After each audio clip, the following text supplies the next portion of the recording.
Testing, testing, one, two, three.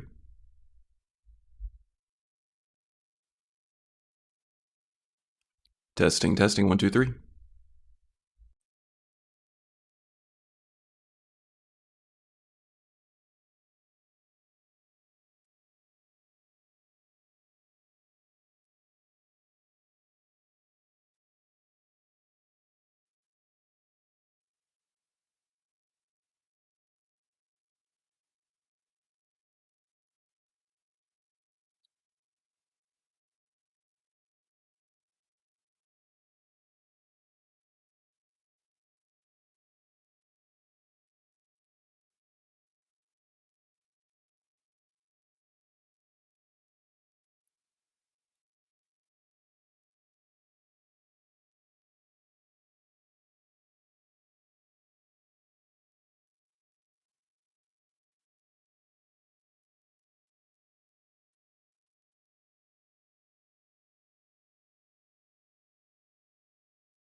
All right, hello everybody. Just going to give it a few more minutes for people to trickle in, and we'll get started here really soon.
Okay, let's go ahead and get started, shall we? So yeah, this is the last stream for Brungarr, at least before the character concept challenge showcase week on Balefish's Discord. I did make a lot of progress this week with the character in numerous different ways. Um, I did end up playing a lot. I forsook other games that are in my backlog that I've been trying to get through in order to play this and get them a little more fleshed out before the challenge expired. So I've gone up quite a few levels. I've taken some key perks. I've enchanted my gear. Um, I've upgraded my weapons a little bit. And it looks like I'm stuck outside of the Skyrim screen there. There we go. It looks pretty much the same. The armor and most of the equipment is pretty much his permanent stuff at this point. This is the stuff that I've settled on for his look for the character concept. I've just leveled up enchanting to 100 plus, um, and taken the requisite perks to get the strongest enchantments available. You know, without doing any kind of exploitive loops or anything. And I enchanted all of his gear. And I'll go through those enchantments very soon.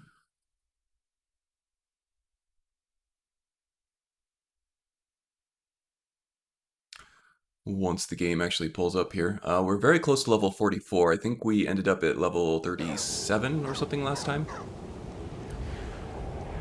Yeah, so here's Brungarr, the same look, different axe, but we'll get into that. But right now, for the enchantments that we have on the gear,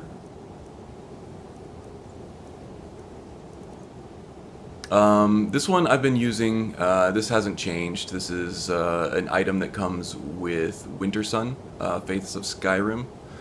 It just makes it so that I don't lose favor with a divine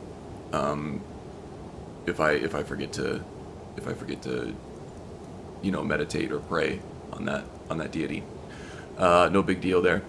Okay, so for the armor, I've renamed everything as Slack does to make sure that that it's all in order. If I want to unequip or equip any of this stuff, it's all in the same little group in the inventory screen here. So the armor I've enchanted. Basically, it's just Fortify Conjuration, Fortify Restoration, so that those spells cost less. Those will cost 25% less magicka now when I cast them, which is great.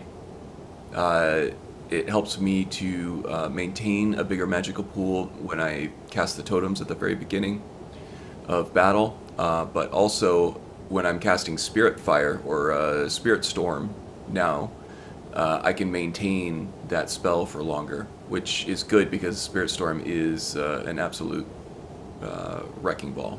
It's just a blender of a spell. It's amazing. For the boots, I put Resist Fire on there. As a Nord, he gets a base resistance to frost. And in fact, unless there's a high level enemy casting Ice Storm at us over and over again, things like Frost Breath or Frostbite or other lower level ice spells don't seem to phase us much. So I opted with the resistance to fire on that. And 48% is nothing to sneeze at. That helps us out a lot. Things like Fire Breath still hurt quite a bit, but we can actually survive it and long enough to heal ourselves up and get back into the fight. So there's that. The second enchantment I put on that is it's not the Chaos enchantment, it's the Windfall enchantment from, geez, I don't remember the name of Enai's enchantment mod. But I get 3% chance every second to restore 97 points of magicka, health, and stamina, which is huge. It's not one of those, it's all of those, and you get a 3% chance every single second to restore that. It's an extremely powerful enchantment. Summer Mist, you are correct, Haster. Hello, by the way. Thank you for joining. Yeah, just going over the progress that I made this last week between now and the last stream. I've done a lot. I've played a lot. There's a lot of progress that I've made, and I'm just going over that now. Namely, I've enchanted my gear. I've gotten enchantment up to above level 100, and I've fleshed out the perks in order to get stronger enchantments. So. Yeah, this is how I've decided to spend those enchantment slots here. The Shaman Cloak. So this one I used to amplify certain effects. Restoration, namely, this will make our Spirit Storm spell stronger. It will also heal more health when we do our healing spells and stuff like that. So this is actually very powerful, and I can just shred through stuff with that Spirit Storm spell now. It's quite strong, almost overpowered, I would say. Friendly conjured creatures within 33 feet get 25% attack damage and 100 health. This does affect totems. I don't know if it actually makes them stronger. One of the totems that I've unlocked is the Earth Totem, and it does do direct damage. I haven't been able to tell if it's actually doing more damage than it was, but it definitely looks like, as far as visual effects, it is getting the 100 health boost from me being in the vicinity of it.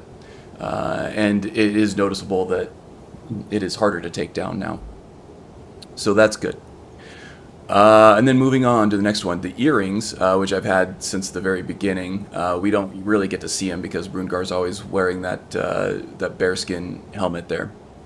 But the enchantments that I put on this basically just siphon health and siphon magicka from enemies in the area.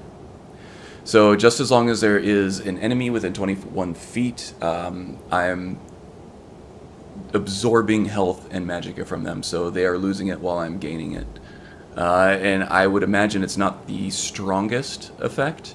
It's slow and steady, but with the slow, steady drain effects that I have going on, it all adds up, and it becomes stronger the more enemies are around. So that's what I did with the earrings there. For the gloves, I've decided to focus on the two-handed ability for that. So power attacks cost 16% less. This character is very focused on power attacks when he switches over to his melee weapon. We're very spec'd for power attacks, and pretty much all of our special effects that we have in melee combat come from landing power attacks. So if we can, if we have the stamina to dish out these power attacks more often, 16% more often in this case, that's a good thing.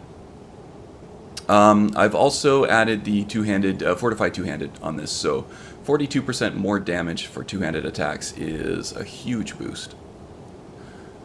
Okay, and then the Shaman Helm, this is what I've spent the Miracle perk on. So the level 100 perk in Enchanting for Ordinator is that you get to apply 3 effects to one item. And I think that the effects are actually more powerful in that case too. So I've used this slot to increase my magicka pool by 81 points, which is a nice buff. Magicka regenerates 81% faster, which is another one that'll get me back into casting spells more quickly after I have drained that pool.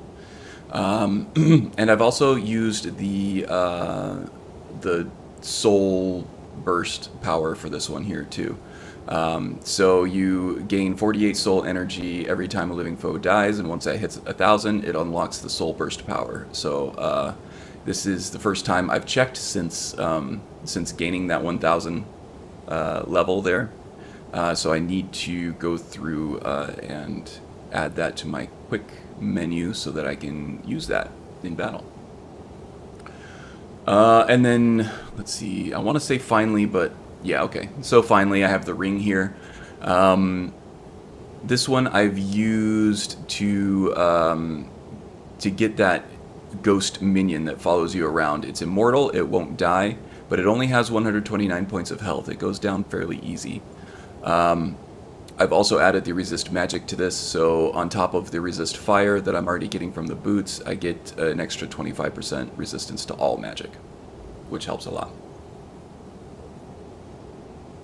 And of course, I am still wielding the Galder amulet because this is sort of a jack of all trades character in terms of combat and magic. It helps to have something that boosts skills for pretty much everything. And especially at higher levels, the 10% skill progression boost to this helps a lot.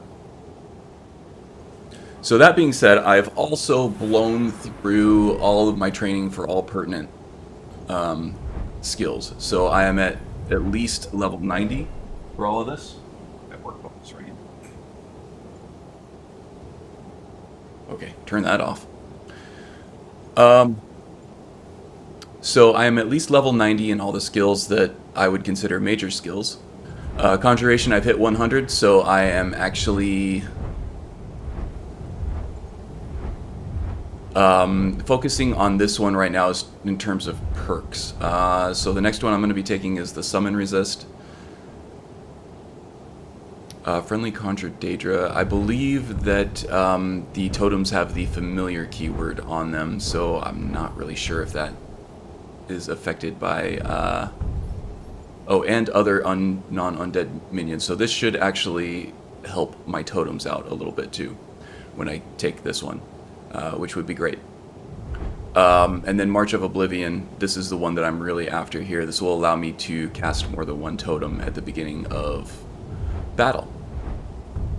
But I need 2 more perks in order to get that. And leveling is coming a little bit slowly now that I'm so high in all these levels. It takes a lot longer to get a level up in these skills. And yeah, only 2 more, and then I can get that March of Oblivion perk, which is very important. Restoration I filled out more than anything else, and that's pretty much because as I level up, there's only a few things that I want to take from the other skills, but pretty much everything all throughout this tree has been useful to me and Brungarr here in terms of that offensive restoration spells that he's been casting, namely Spirit Storm in this case. It's probably our strongest ability and something that probably defines this character concept in terms of gameplay more than anything else. Yeah, alteration, other than the wild shrines here and just the basic buffs to things, I don't know that I really need anything else. Nullifier is probably one of the stronger things here, but that seems really unnecessary at this point. I think we have other perks and other effects that stop enemies from regenerating magicka and stamina based on how we hit them and stuff. And for the most part, we tear through the enemies anyway, so this becomes less important because the enemy just isn't alive for that long these days, even on legendary difficulty. So alteration, don't really need that much anymore. Enchanting, I probably won't touch anymore either now that I've gotten all the perks that boost your enchantments in order to get the enchantments put on my gear as I've gone through earlier. Smithing is at 99. I've basically just been doing that to help myself gain levels and get more perks. Not really been using it in any other way other than that. Block is at 91. I don't know if I'll be taking any more perks with this. Things like Timing Streak, Dragon Tail, is focused on bashing, timing streak. The enemies tend not to be around long enough to attack me 3 times in order to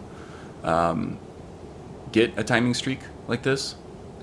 And everything else here is based on landing those timing streaks that I just don't see there being much opportunity to do. Block runner might be nice, just so that we can have full mobility while we're holding a block. And then this right subtree here is more about bashing, and we've been not really using bash any more than to bash people out of a power attack. Two-handed is something that I use quite a bit. As I said, I've spec'd for power attacks, so pretty much anything that I can take that has a power attack buff to it, I've taken, and will continue to do that if I continue to level beyond where I need to get the Conjuration perk, March of Oblivion. And same kind of with light armor. Anything that I can get to boost my armor rating, I've been doing it. Light armor is kind of more about situational boosts instead of just a flat armor boost all the time like you get in heavy armor. It tends to focus more on critical damage with whatever your attack you're using, whatever physical attack you're using, and things like stamina regeneration, which is very important for this character. So yeah, there's that. I think that goes through all the skills. Oh yeah, and the axe. I'm using a different axe now. I've moved on from the ancient Nord battle axe. This is the Nordic Viking battle axe from, I think it's like semi-realistic Viking weapons.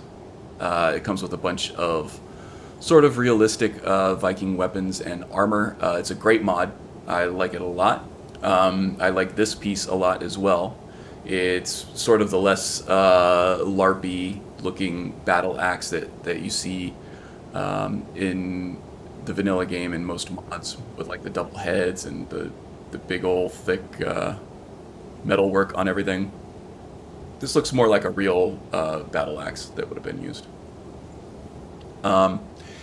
It's also very light for a battle axe. It's at 16 pounds, which means that it actually attacks really quickly. It has a very quick attack speed for a battle axe. Almost overpowered, I would say. It's quite strong. And as you can see, I've hooked up Spellscribe to Spirit Fire, or Spirit Flame. I think it's Spirit Fire, that creates the pyre there in place. And that has been actually quite powerful. If you land a power attack on an enemy, it generally hits on the ground or somewhere near the enemy. So while the enemy is staggered from the power attack, they're just sitting there absorbing all of that Spirit Fire effect.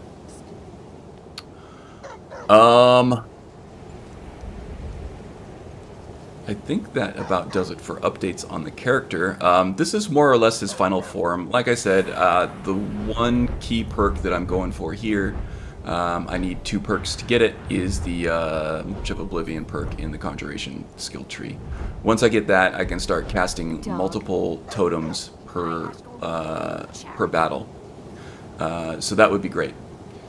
Oh yeah, speaking of totems, in terms of, now we're talking about Triumvirate spells. I've taken the False Light perk in the Restoration tree, which adds damage to enemies for the healing effect. So you get a percentage of the healing effect as damage to enemies. That actually allows me to cast, let's see, Conjuration. It's the Water Totem. Summon, let's see, Create Water Totem is this one right here. So it gives 11 points of health and magicka per second and cures diseases. With the False Light perk, this actually does a few points of damage now as it heals my allies. So damage to enemies heals the allies. It's a weaker effect in terms of damage to enemy than the tree totem, which deals 22 damage per second to nearby enemies in combat, but having the double utility of healing allies while hurting enemies kind of, to me, made this tree totem thing obsolete. So you're probably getting what ends up being 3 times the damage that you would get from water totem. But, you know, you get 11 points of health and magicka for all your allies at the same time. So there's that. I've also unlocked all of the expert and master level spells in Triumvirate for the shaman. And the expert level spells are, for alteration, Sacred Hearth, which I meant to go cast in, and I think I actually did. I'll have to see. I think I casted that in the basement of Elysium Estate, which is the player home that I've chosen for this character. So after I cast it once,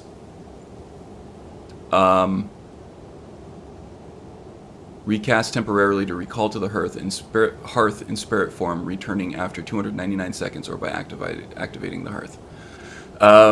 So yeah, let's go ahead and we'll do a quick save here, and I want to see if I actually set that up. Oh, and I don't have the magicka to cast it.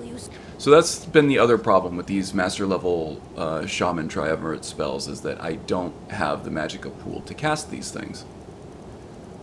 So I need 354, and I think maybe that's why I didn't set that up, is because I didn't have the magicka pool to cast it.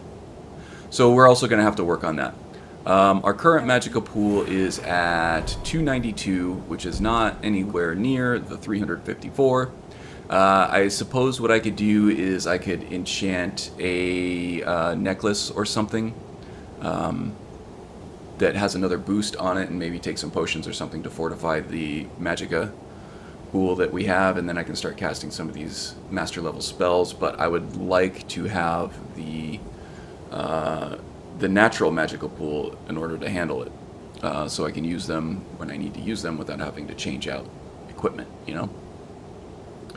So that's been another issue. But yeah, having this sort of recall spell that wears off temporarily and sends you back into the thick of things sounds very shamanistic, and I'm looking forward to that. It seems like a really interesting spell, and kind of cool as far as shamans go. In terms of the Conjuration Master level spell that we have, it is the Summon Sun Filia.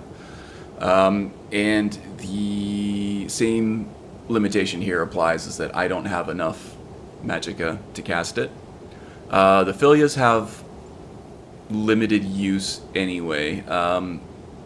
That's probably the main criticism I have from the spells in this mod for the shaman anyway. That many other reviewers had as well, is that these Filias are not as useful as their magicka cost would indicate. It can cast Sunflare and Grand Healing, which helps, but you can't, control when or which spells are being cast. You can just kind of run around the battlefield and let them do its thing. It's more or less hands-off in terms of attacking / healing. As I said, you can't control the movement of the Filia, but yeah, I can't cast it anyway, so I haven't really been able to judge the usefulness of it on my own. Sometime soon. And then finally, the Restoration Master level spell is the only one that I can touch, and I don't know where that is. I thought I favorited it. Sort by level here and go to Master. Shield of Awe is the one, and I do need to favorite that because this is the only one that I can actually cast.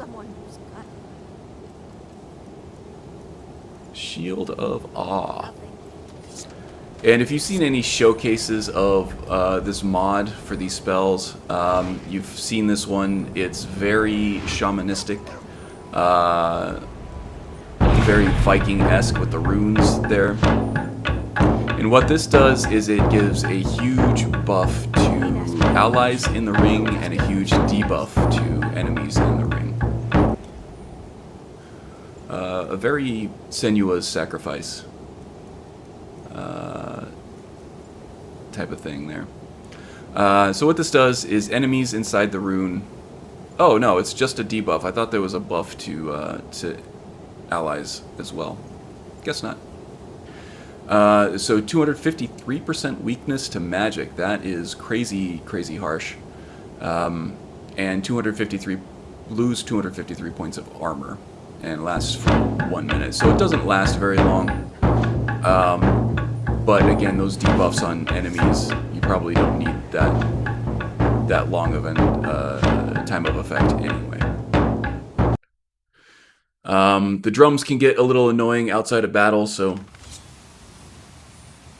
gonna go ahead and reload that save there, so we don't have to listen to it. Actually, it's like oh, I forgot to talk about the enchantments on my axe here too. So this one I've decided to absorb magicka.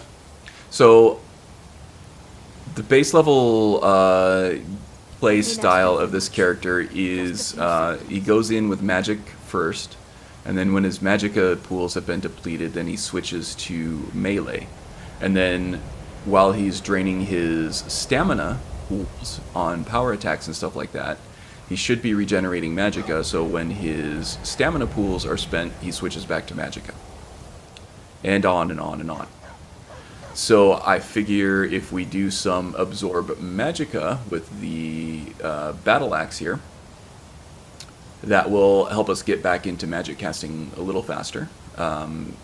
If we tend to blow through our stamina a little too fast there. And I've also put... I had one more effect to put on there, and I took the earth damage from the elemental destruction magic mod that I have installed. Just some extra magical damage. I think that the resistances piggyback off of fire, so anybody who's resistant to fire will also be resistant to earth magic. But this also stops health regeneration for 5 seconds. That's not too strong because health regenerates really slowly anyway, that it's not really a factor. But it does have an extra chance to stagger the enemy, which is always useful. So yeah, there's that. In terms of story, Brungarr finished the Mages Guild quest. He finished the main quest. Alduin has been vanquished. And now we're kind of just clearing markers off the map. We might get back... Oh yeah, I've been doing Lost to the Ages. I've been searching out these Ethereum shards. 2 left. Katria being a ghost, it made sense that Brungarr being a shaman would be able to talk to her and help her to complete her unfinished business in this realm and move on to the next. So there's that. Mikko, we need to address the Mikko situation here. I think what we're going to do is we're going to drop him off at the Mages College. Brelina and Mikko seem to have a special relationship. Brelina has really taken to Mikko. Most people who encounter Mikko say stupid dog in an annoying way, but Brelina seems to really like Mikko. Whenever she looks at him, she says good dog and has a little smile on her face and everything. So I think what we're going to do is we're going to drop Mikko off at the college in the Hall of Attainment, where Brelina bunks over there. I've also enchanted some of Brelina's gear to, you know, help with Conjuration and Destruction, which is the spells that she tends to cast the most, and I've added an Absorb Magicka effect to her dagger there, so that she can get back into casting Magicka as soon as she's out of it. And that's about it. Oh, I've also enchanted a hood of hers as well. Still here. So that it's not the basic default hood that she wears. In battle, she will now wear the, I think it's the Avalok hood from the Divine Elegance mod. Oh, she put the default one back on, you little booger.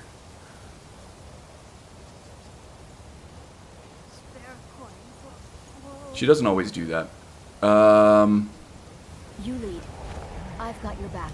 I've seen the correct one on her. I don't know why all of a sudden she's putting the default hood back on.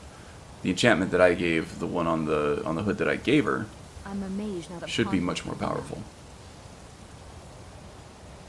Conjuration spells and enchantments cost 33%. Okay, so Fortify Conjuration and Fortify Destruction.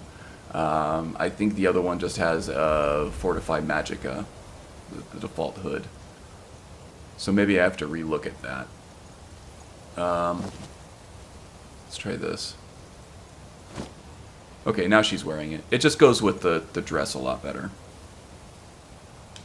Let's get AFT can be a little buggy. I think when I do finally get around to redoing my base load orders and reinstalling Skyrim, that I'll switch over to Nether's follower framework instead. It seems to be a little less buggy. Seems to be a little more feature rich as well. Come on in. Let me know if you need anything, or take a seat by the fire and I'll send someone over. Okay, so where are we going to help out Katria finish up her business that keeps her lingering in this plane of existence here? Okay, looks like we have a bounty to collect in Whiterun. We have Aetherium shards here in sort of a warehouse next to Mizulft.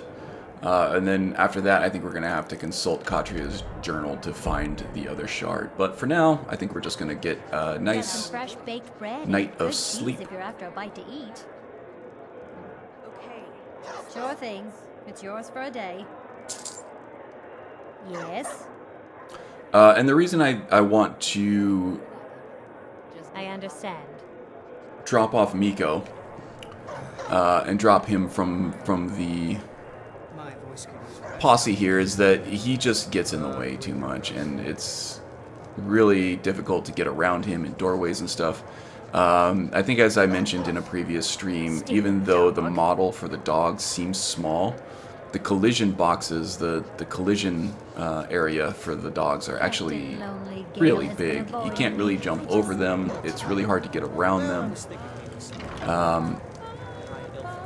He is managed under AFT, but he doesn't seem to be affected by the sheath, unsheath feature, where if you face them head on and unsheath or sheath your weapon, that they will get behind you.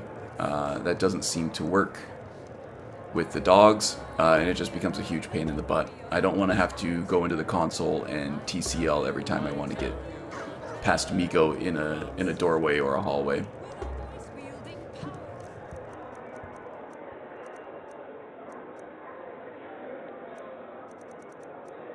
So we'll go with something heavy at the end of the day. Some steak and some cheese. What do we have to drink? We're going to need to re-up our supply of mead, I think, so we'll get that on the way out. We'll have to refill our water skins as well. So we'll go ahead and sleep for... we'll go 9 hours. That'll get us up and at 'em at 5:30 in the morning, I believe. Give us a nice early start on our way south to Mizulft.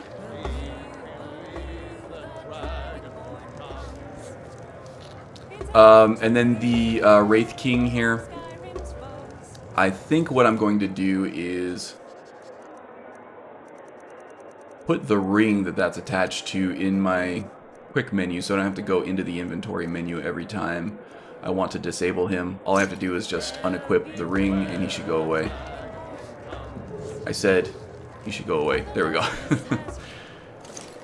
And then put it back on whenever I want to reactivate him. And I can also hotkey that, so I don't even have to go into the menu to blink him out. He also tends to be quite large and he gets in the way, and he's not managed by AFT, so I can't use the same sheath trick with him.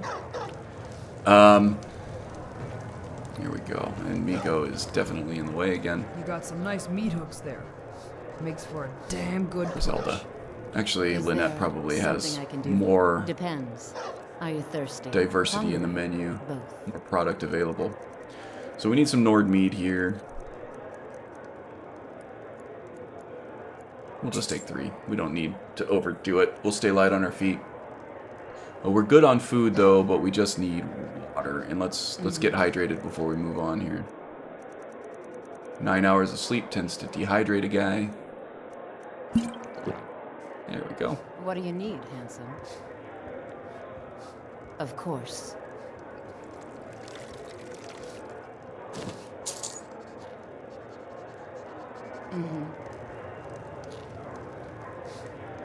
So, production for Brungar's vignette has been underway for about a week or two. I think I got all the dialogue written, recorded, and I've processed it through Audacity to add the effects and do the noise reduction and everything that I need. I'm pretty happy with the way he sounds. I've figured out what background music I'm going to be using. I just need to now capture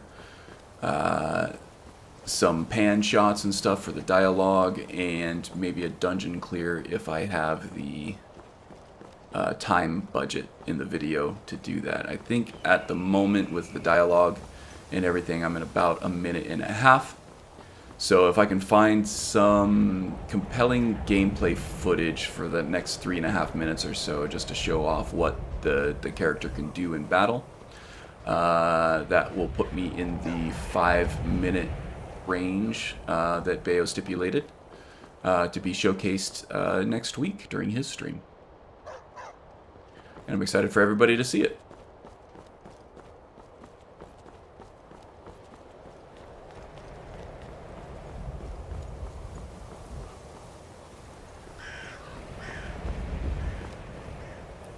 Early morning, right before the sun's about to come up. Not super dark. Everything's very quiet and very peaceful. Looks like we have some light snow flurries. Not much, just a light snowfall here. It's very serene, very peaceful. I would say that super early in the morning is a very, very nice time of day. I like it a lot in real life. Except that I am not a morning person. If I could get myself out of bed at 5 o'clock in the morning and just kind of experience the world as nature wakes up and everything, I would do it like every day. But I can't. I need my sleep, you know?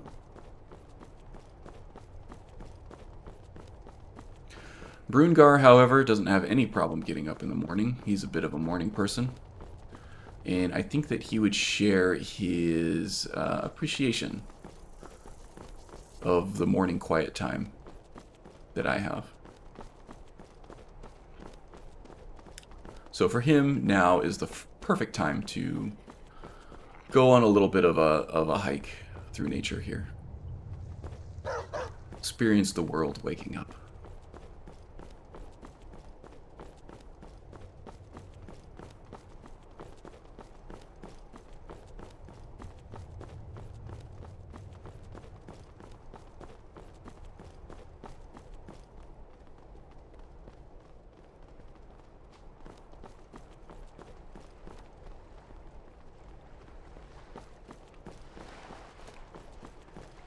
What's that? Stormcloak Patrol? Yeah, so in terms of the Civil War, I've been thinking of taking Brungarr through the Civil War as a Stormcloak. And that is just because... I I sense death comes for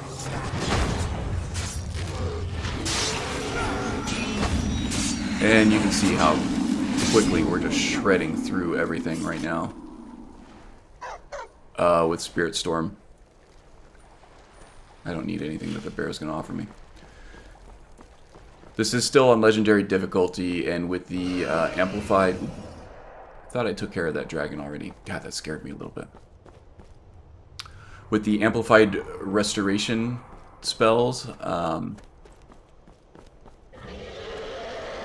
yeah, the damage that we do with that is just insane. It still does take a few seconds to warm up because it's got to burn through their stamina and magicka pools before it starts hitting their health pools. But yeah, it's still really, really powerful. It more than makes up for the warm up time with just sheer power once it gets through those first two attributes. Let's take on this dragon, shall we? Lay down a totem. Totems seem to draw aggro from dragons really, really well, more so than other enemies. Get hung up on this tree here, and I can't jump for some reason. It looks like he's actually engaging with the giant down there, which is fine.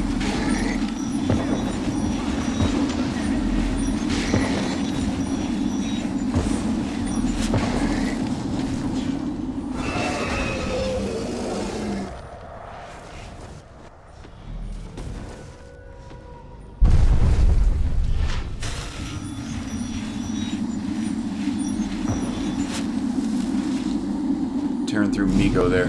That's the thing about this, it's kind of the trade-off with... Yeah, we're really strong. I might end up having to pump up, or pump down player damage levels in Wildcat, as I had to do with Jagasta. It's just nuts. And it's taking a really long time for the... Oh, we never really got the soul effect there.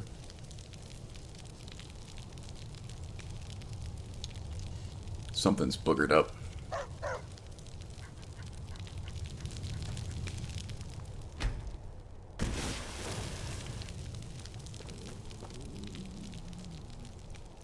I don't know why he's not absorbing that soul. Brungarr is Dragonborn. I did do the main quest. It had the modded animation for absorbing the dragon soul there, but the soul effect never triggered, and I do not have the soul in my bank here. Let's try this. Maybe loading the game will help trigger it.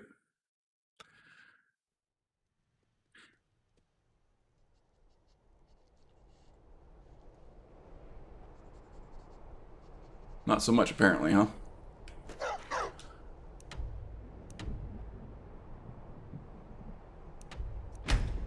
We'll fast travel away and then come back.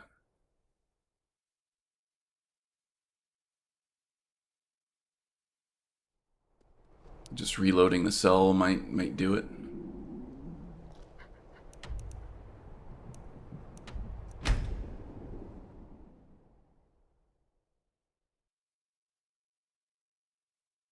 Wouldn't be too concerned about getting that spell. I don't focus too heavily on shouts. I am running Thunderchild, so shouts are more powerful and diversified. And where the heck?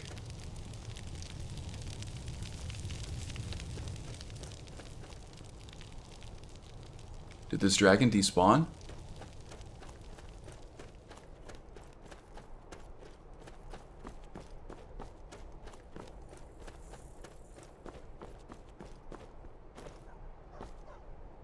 Yeah, see, there's my totem from before.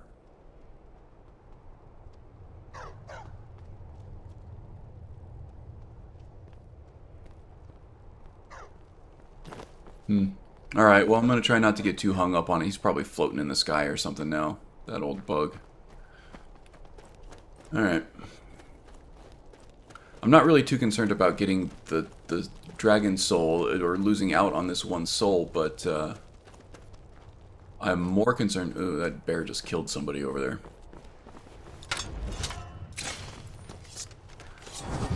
I'm more concerned with it being a continuing problem going forward.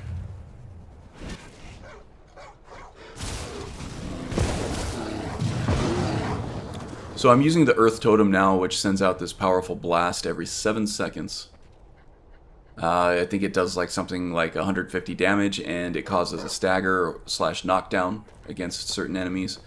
It also has the tendency to send them flying from time to time too, which is kind of fun. If the enemy even... That looks like a thief. If the enemy even stays put or stays alive for that long. Or I'll gut you like a fish. Huh. Guess he wasn't into it after all. He just wanted to threaten us and then run away, I guess. A lot of bugginess going on here. All the living shall fear.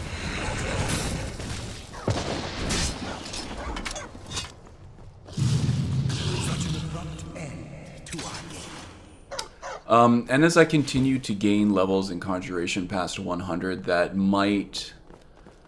Well, that definitely will help mitigate the cost of those master level shaman spells.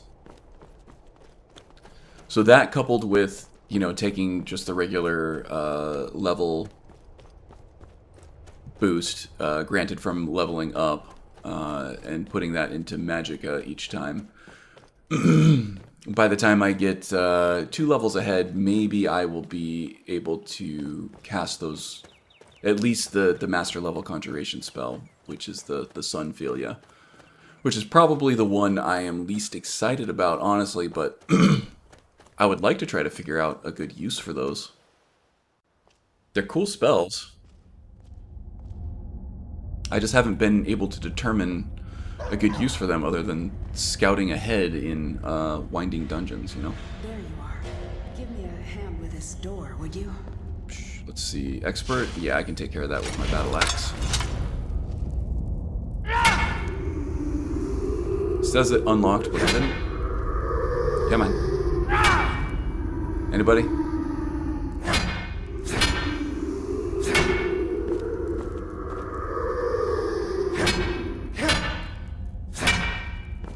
Am I just having massive amounts of script lag here with everything? No. TK dodge is very responsive, so it's not a script lag thing.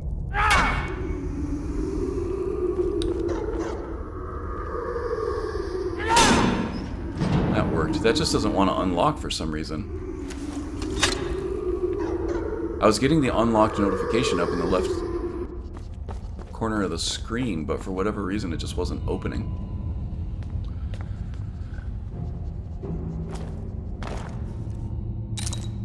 The gems we can use both to pray to the old ways, the animal gods, and for the flawless one we can flawless ones that we can use for enchanting. So always taking gems, very useful for us.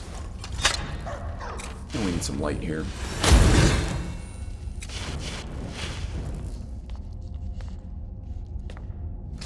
Battle Axe of Curses, eh?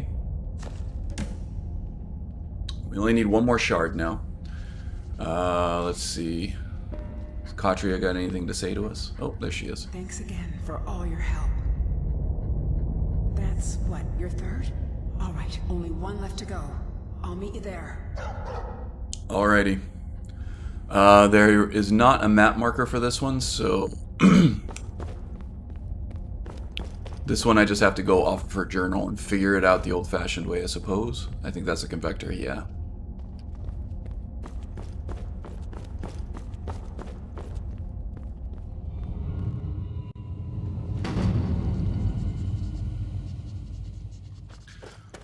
Okay, so only marker we have on our map is for the Bounty and Whiterun, which we might stop by there Take care of that. On our way to wherever we go, I think there was one around here somewhere, and I think it was not in a dungeon. I could be mistaken. I thought it was just out and about. So let's pull up the journal, see what we have here. Patria's journal. Here we go. So number 1 over there was Arkanthams, which was the catalyst for this whole quest here. Number 2, I think, is the one that I was talking about, where it's not really a dungeon. The Aetherium Shard is just kind of out and about. I think there's the ruins of some kind of dwarven city there, but it's more of like a, I don't know, like a lookout / bridge over the river there. I think that's the Karth River up there. Than it is any kind of like city or outpost or anything like that. Number 3 was Bethardems, I think, with Elaine Dufont in there. We took him out and everything, and Muiri was very proud, happy about that. I don't think she was proud of us for it, but she was happy about it. We haven't really even met Muiri, and we're not in the Dark Brotherhood, but yet she sent us a happy letter stating that she was quite happy with the with the outcome of that encounter. 4 is where we're at right now. 5, not sure. That might be the location of, yeah, I think it is. That's the location of the Aetherium Forge itself. So number 2 is where we're going for right now. Mentioned as Betharzel, Allied City, not Bethardems though. Looks like a smaller site north or northwest of there on the river. Okay, so it looks like we're heading to the Karth Mountains. Karth Wasted in particular, and then we'll follow the river west by northwest there and see what we encounter. But first, we need to get on the road toward Whiterun. So we're going to get back on the road. We're going to go left. We're going to take a right at the fork. Keep right at the fork. And then we're going to take the White River all the way back to Whiterun there. And see what misadventures we could get to on the way.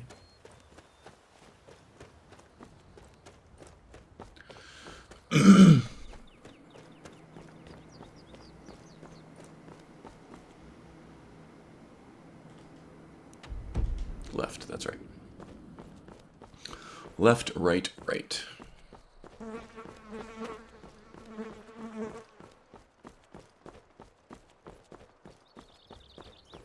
Still trying to figure out what the heck happened to that dragon. I kind of hope we encounter another one.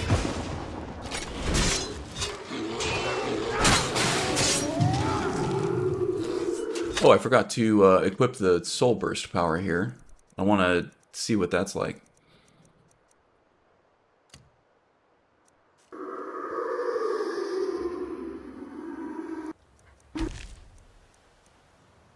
Nothing I need there.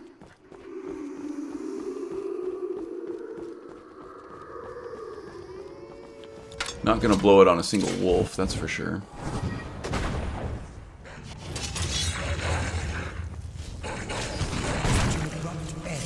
To our game. Still have to make it back to the college to drop off Mikko over there. Mikko really seems like Berlina's dog now, so I would imagine that she would not want to put him in harm's way anymore than she has to, so she'd probably keep him at the college where he'd have constant company in the terms of the students there and everything. He'd never get too lonely, they'd take care of him.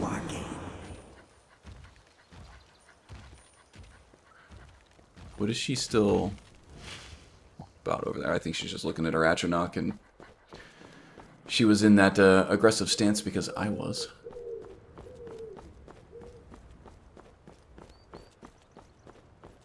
Looks like the sun is coming out of its hiding spot now. even with all the fur and stuff that and the armor that Brungarr is wearing, I think it would still feel good.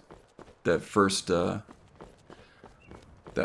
ray of sunshine on his back.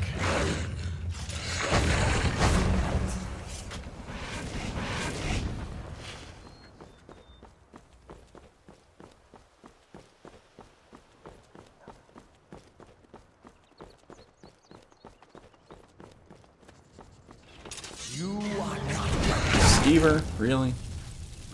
Oh, Skeever still did a chunk. Yeah, so if there is one weakness that this character has, it's just that his armor rating is not that great. So even with epic level armor, this is low level armor for sure. This Colovian fur armor is base level bandit gear from the Bruma mod. And even at epic levels here, combined, everything is still only at 306. I could have fortified light armor. I don't think that would have made that much of a difference.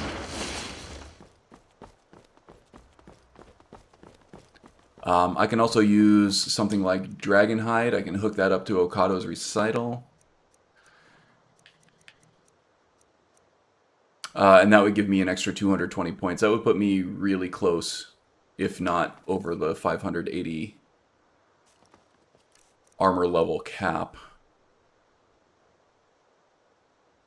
It would put me close. Not quite there, but that would help out a lot. But I am focusing on the shaman spells from the Triumvirate spell pack here. And I already have enough stuff hooked up to Okado's Recital at the moment. I have the 2 stave spells and like the Visions of Opportunity or something like that.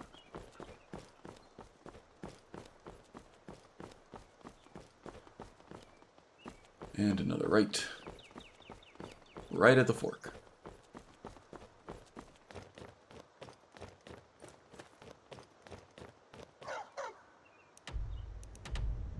Yeah, because the left at the fork would have sent me to Iverstead.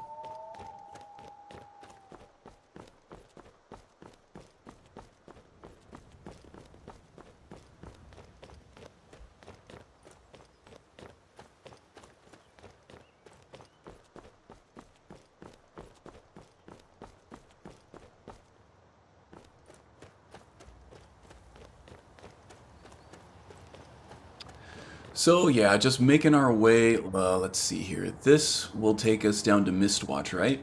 And we do have the location for Mistwatch unlocked.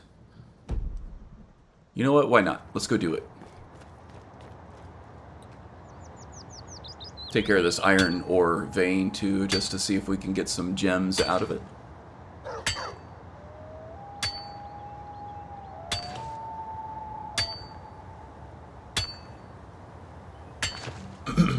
There we go. Mistwatch is a fun dungeon, I think. It can be tough.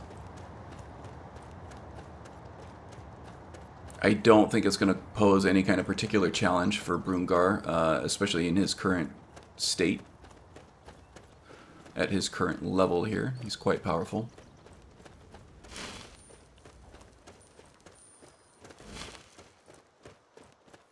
But we will do a chicken crap quick save right before we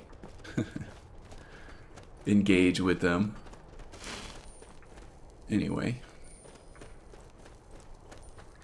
I tend not to like to redo too much gameplay in the middle of a stream. Oops.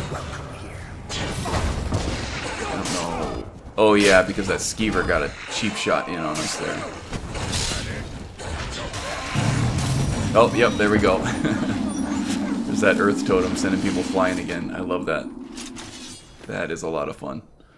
Let's see, what do they have here? Wolf Dido. I am collecting some armor sets and some weapons and stuff at Elysium. So I am checking for that. As we kill enemies and trying to loot them. Is that a mage or an archer? That is an archer.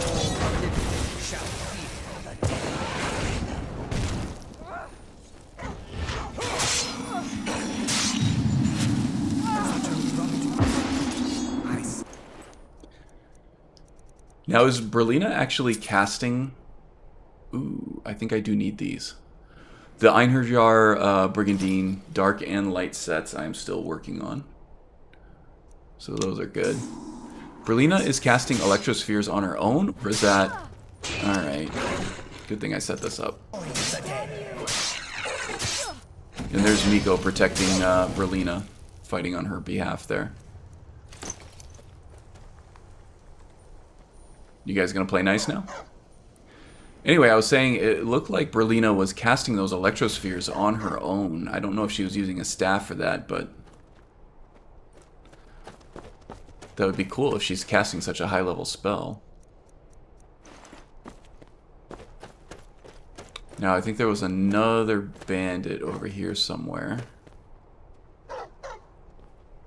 There he is. We'll take the arrows. Berlina still does pull out the bow every now and again. So we give our arrows to her. But she's been pretty much all magic all the time lately. Which is what we want, I think.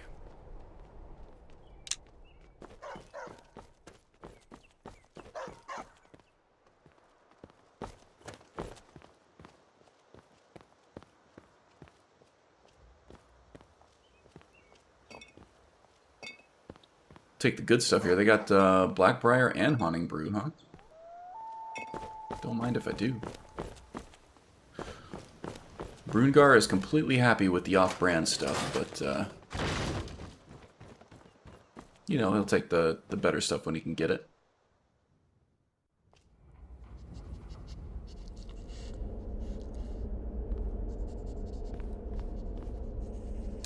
Let's see, it looks like we have a few more viewers who dropped in. That's good. I'm not getting any updates on the chat, so if you guys are just being really quiet, that's cool, but, Who's there?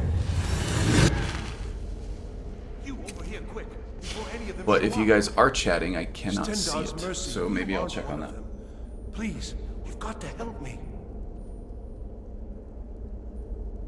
Yeah, what's going on? It's my wife, Viola. I think she's being held in this tower. Viola. Alright, calm down, just tell me what's going on. I'm sorry. You're right.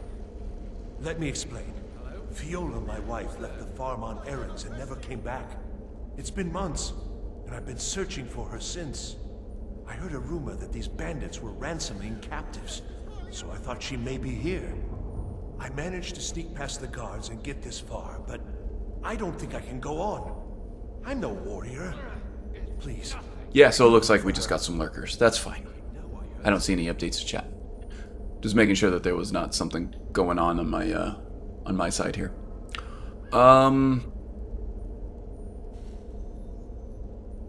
Very well. I will look for her. Thank you. I don't have much, but I can give you some coin for the trouble. One of the guards dropped this key while I hid. I wager it'll come in handy for you. Please hurry. Is someone there?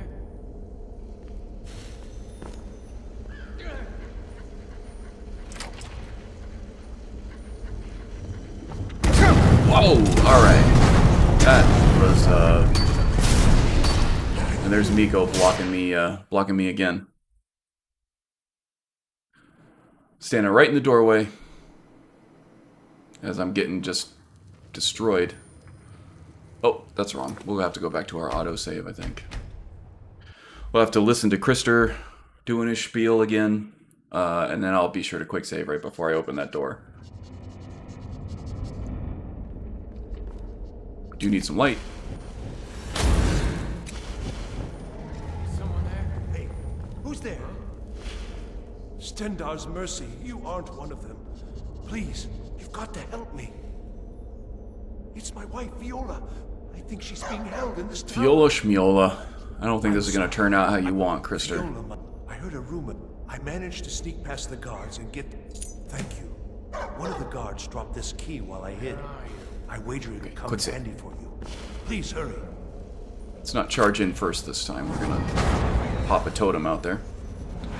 Pop a totem. That sounds like a euphemism. There they are.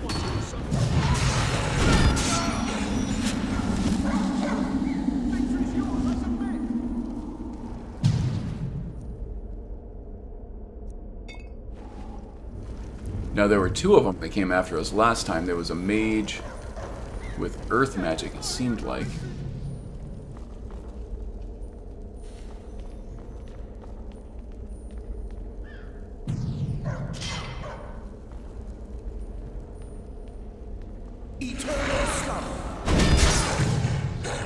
Oh, there they are.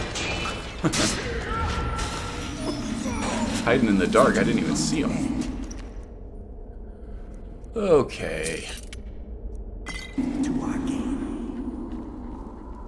Sure, watching out for traps there. Did we get a level up? Yes, we did. Very nice, very nice.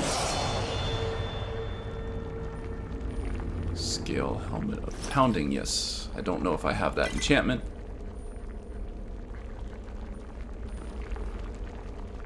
Probably not going to redo our own gear at this point, but if we do come across an enchantment that I simply must have,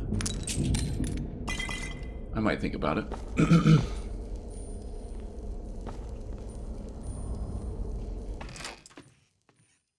Looks like his key worked for that level, that master level block as well, which is good. So just the two dudes in that tower.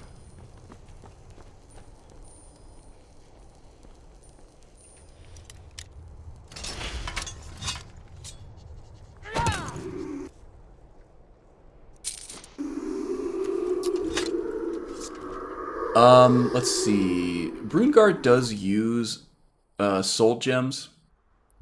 As a shaman, he is not opposed to using spirit/soul energy for his own purposes.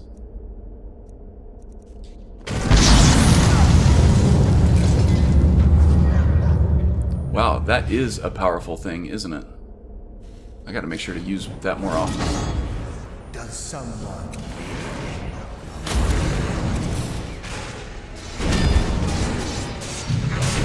such an abrupt end to our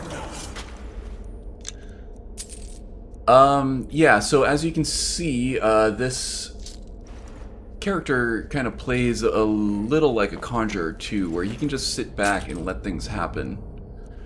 He has enough firepower on his side. Crimson Archer Curious, should we collect that? Why not? Why not?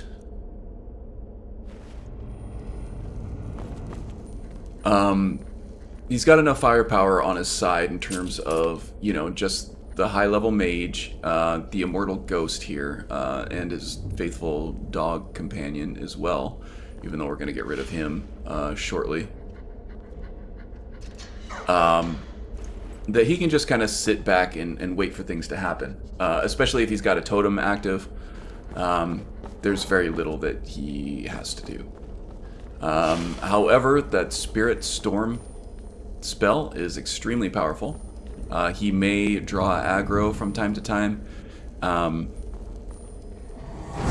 Enemy NPCs tend to have a bent toward the player character in terms of aggression.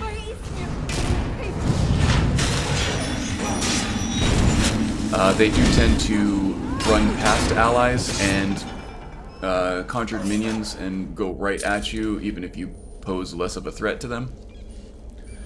So it is important to have a conjurer be able to defend themselves in some way, either defensively or offensively. And Brungarr is mostly an offensive character. I wouldn't quite classify him as glass cannon because, you know, if he does get that I don't like where this is going. timed block, he's not going to be taking much damage physically. He has a lot of magical resistance. And his armor rating, he is fully armored even though it's light, and his armor rating isn't super high. Who are you and what are you doing? He can't take a lot of punishment, but it's not like a one-shot kill all the time. He usually has at least 2 or 3 shots that he can take before he's dead. Stand aside, woman. I'm here for Fiola. Fiola? How do you know that name? Her husband sent me. Where is she? Krister? He's here? Wait, you know him? The fool's my husband. You gotta put this I'm together a Fiola, little quicker there, or I Brungarr. was, once. Don't you see? I left that old scab, came home to Skyrim, and found this rabble of Old bandits. scab. Didn't take much to prove myself and knock them into shape. Now every free blade from here to Windhelm wants to I wonder sign if on. the day's gonna come where my wife starts calling me an old scab. She probably already does. That's quite a story. And it won't end here. I'd die before I went back.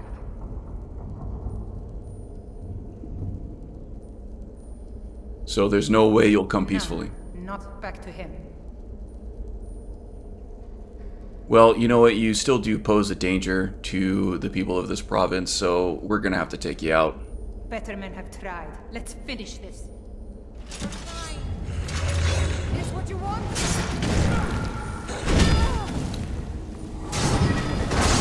And there's another example of an enemy having a hate-on for us, running past 2 of our allies to try to kill us. Black Sting, that's a cool sword.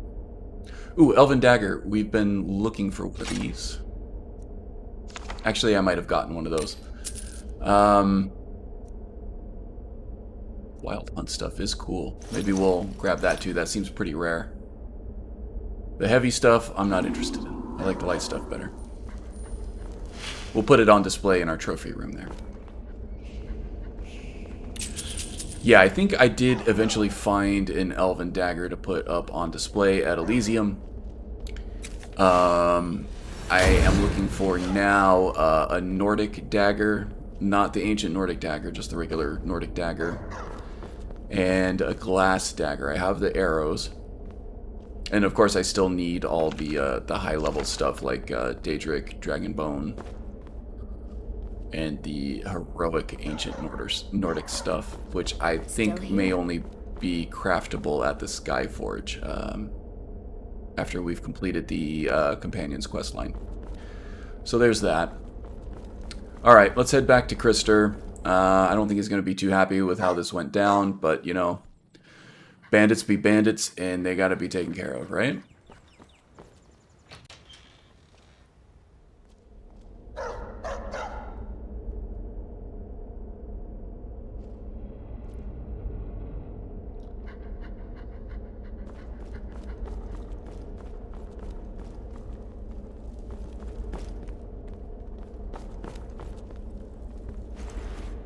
Think I've looted her already? Yeah, we're good. We'll just hightail it back down to the entrance.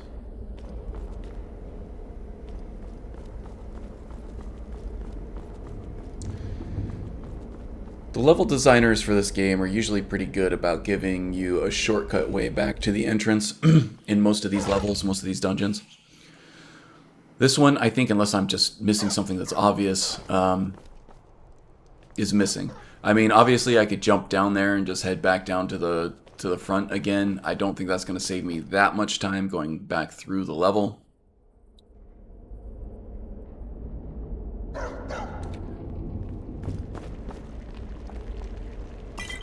Probably just a different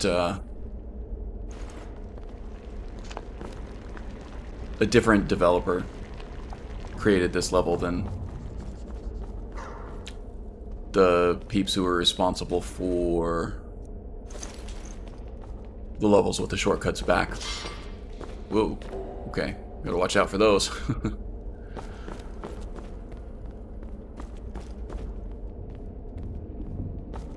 It's over here.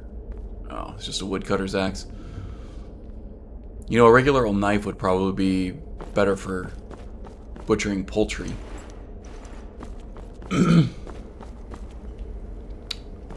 There he is. What news? Why isn't Fiola with you? Well, you know, turns out Fiola isn't who you remember. She has turned into a bandit. She attacked me. I had to put her down. What? My Fiola would never! You monster! I'll kill you for this! Come here, mortal fool! You can try. Hides from the dead! Poor guy. Oh, I just got a warning from my headphones that it's about to run out of battery, so let me plug that in.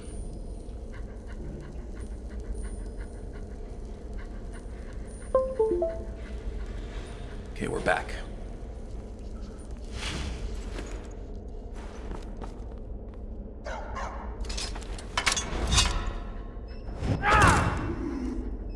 What do we have in here? Not interested in the boiled chitin. Not a fan of the boiled chitin armor. Just makes you look like a lobster. You can turn that off in the MCM, and I do sometimes, but I don't know. I feel like it makes a certain amount of sense to have enemies in varying levels of aestheticness in their armor choices.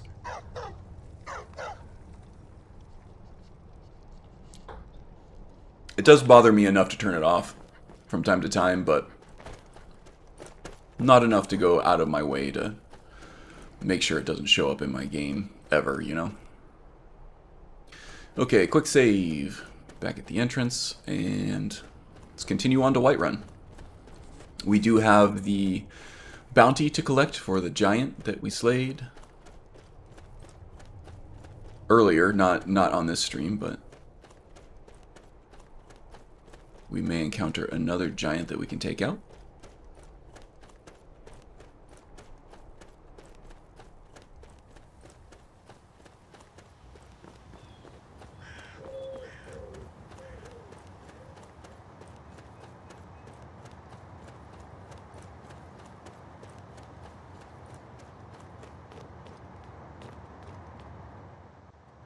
(10 a.m.) Not quite time for lunch yet. This should go up to Iverstead. Oh, that's Riften and Windhelm. Oh, and Iverstead. I wish there were a way to turn off your candlelight. I know that the quick light mod has a hotkey to turn it on and off, but my EXE is too old to support the quick light mod. Which is a shame. I would like to use it.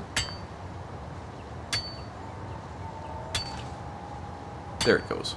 That looks better.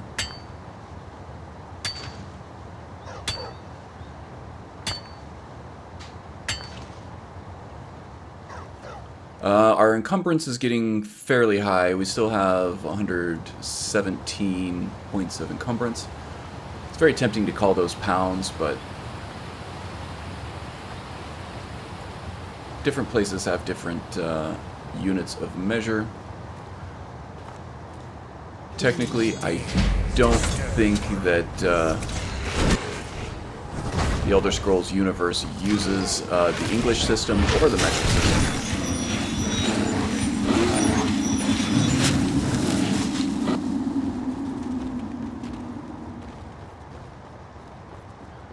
So to be technical and accurate, we kind of just have to call them points of encumbrance. Okay, so this wolf here is trapped.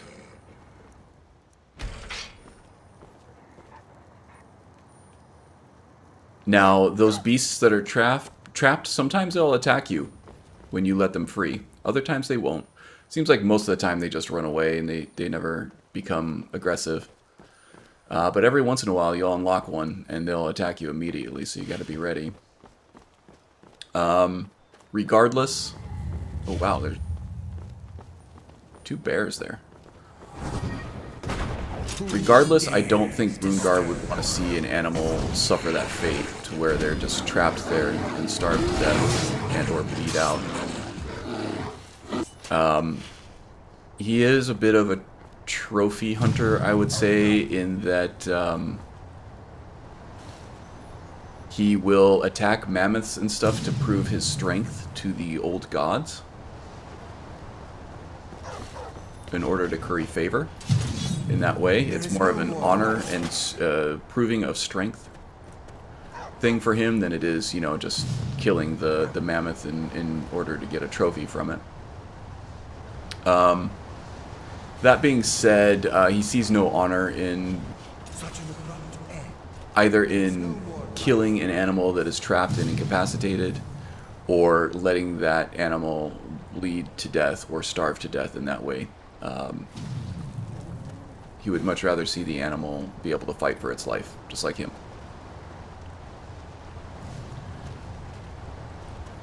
So he's not just a common poacher, he does have a great deal of respect for these animals that he challenges himself with. There is no more. There is no more life. Where is this enemy? Now it's over here. Did he fall through like the terrain or something like that? Alright. I'm not going to obsess over it. It seemed like we were either right on top of or right underneath. Probably right on top of, because I don't see him floating in the sky. The red dot indicated an enemy right in our position, but I didn't see anything.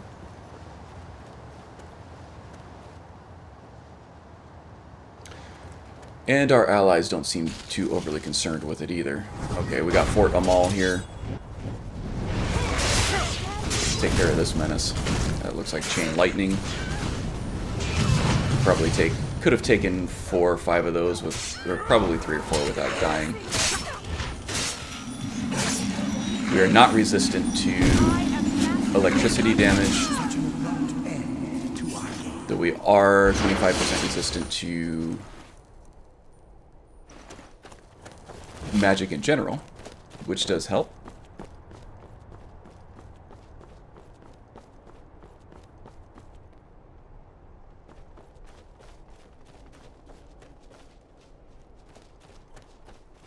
I'm seeing some dead stormcloaks here. Were they trying to storm this fort?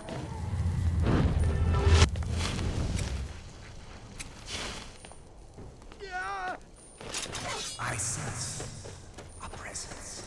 Okay. Seems fairly lightly fortified here. Gotta steer clear of that ice storm. That's for sure.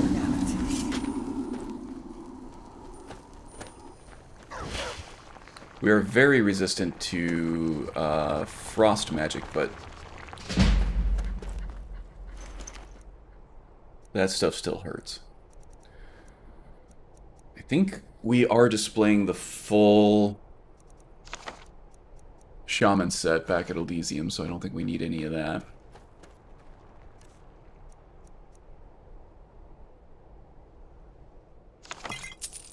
I have been collecting... excuse me. I have been collecting all of the spell tomes that I can and learning them, just in case there's something that I come across that fits with this character and his playstyle. Although mainly I've just been focusing on the shaman spells from Triumvirate. That's really all I've needed. The shaman Triumvirate spells, there's something for every situation, it seems like. Good mix of offense and defense. Good mix of ranged and melee support.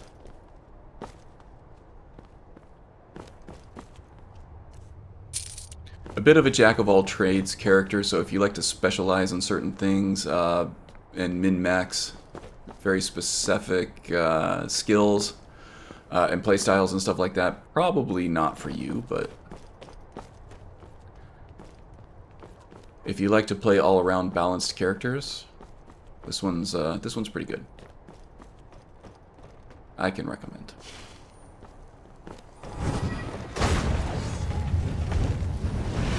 Okay, we got an Earth Mage over here. Just an apprentice level 1, she's not going to last long.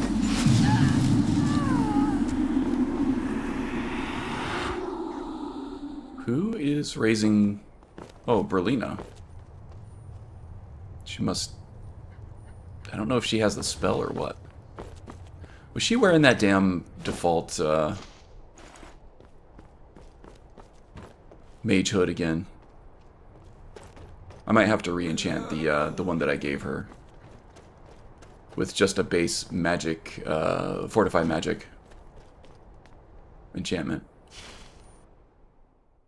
Because she seems to prefer that enchantment over the fortify conjuration, fortify destruction that I gave her. Wow, she still hasn't seen us yet, no? Ooh, wow, okay. Ouch.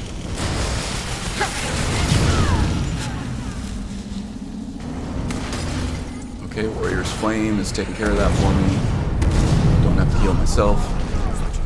Probably need some totem support up here, unless you've just decimated the entire area, which it looks like you have. Thank you very much.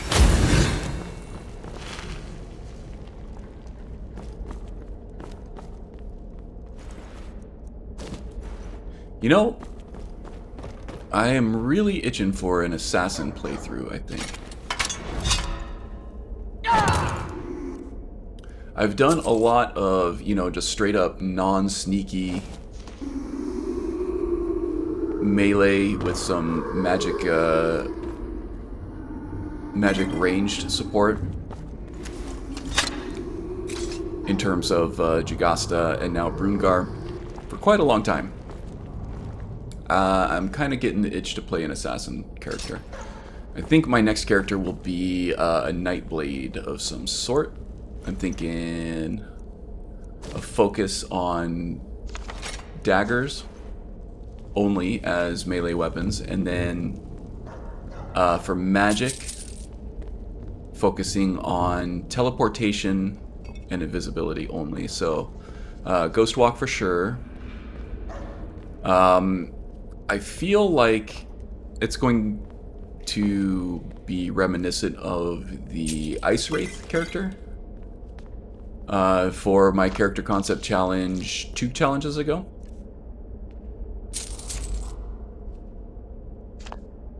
But less limited, less sort of hamstrung in terms of what the character can do. That concept was very restrictive. It was very novel, but there was very little that I could actually do with the character because of restrictions that I set up for him.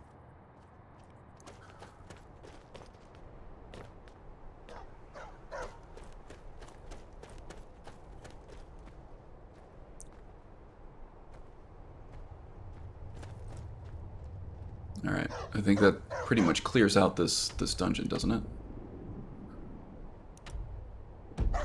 I don't know, it doesn't say it's cleared, but usually these fortifications like this, they don't say they're cleared, because once you do clear them out, then one faction or another will come in here and take over the fort and use it as a headquarters for the Civil War. Alright, here's the road I'm looking for. What time is it? Is it lunchtime yet? Nah, we still got 30 minutes.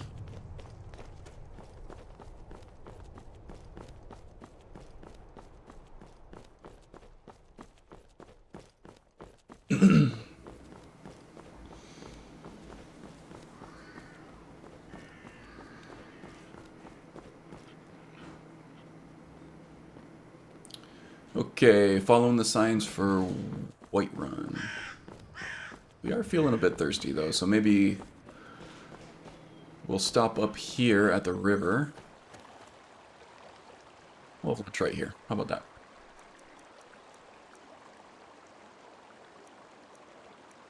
Try some of this fancy haunting brew mead. That should get us hydrated. And we'll go for a light lunch here. We'll do some seared slaughterfish and some bread. See if that sates us. Nah, so we'll have some cheese as well. Or maybe some leeks. We'll get some greens in there too.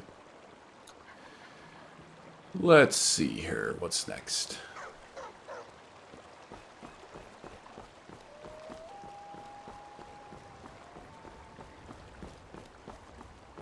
The Merry Revelers, and I think Hail, friend. I have some haunting brew to give them. Another merry soul enjoying this fine day. Ah, but you look tired. Come, share a bottle of honey brew mead with me.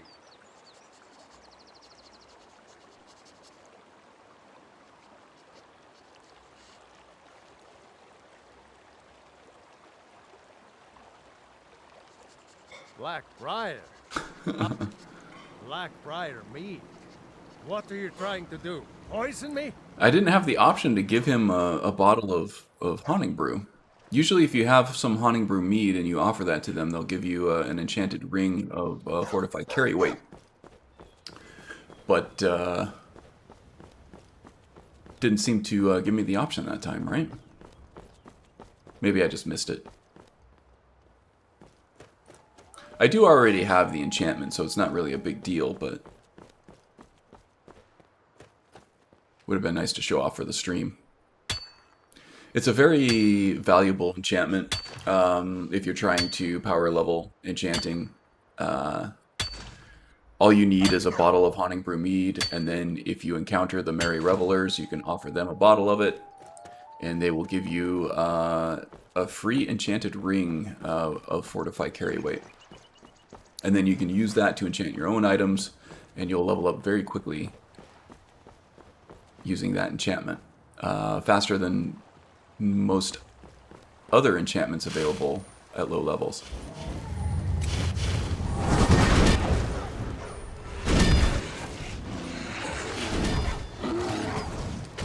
I'm just crossing the stream over here to get this ore over here that I spotted, that I scoped.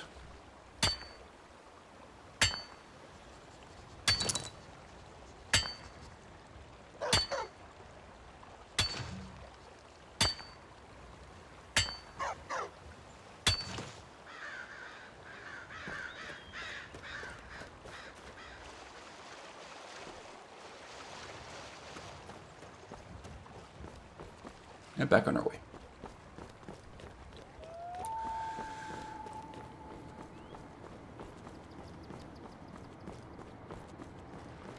So I've been thinking about continuing playing this character past the expiration of the concept challenge.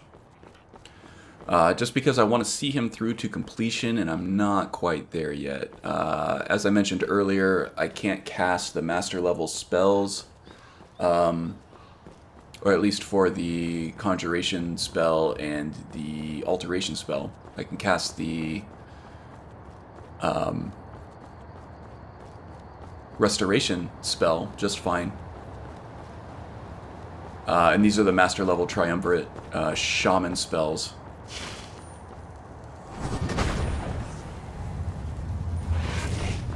So I would like to determine how best to use those spells.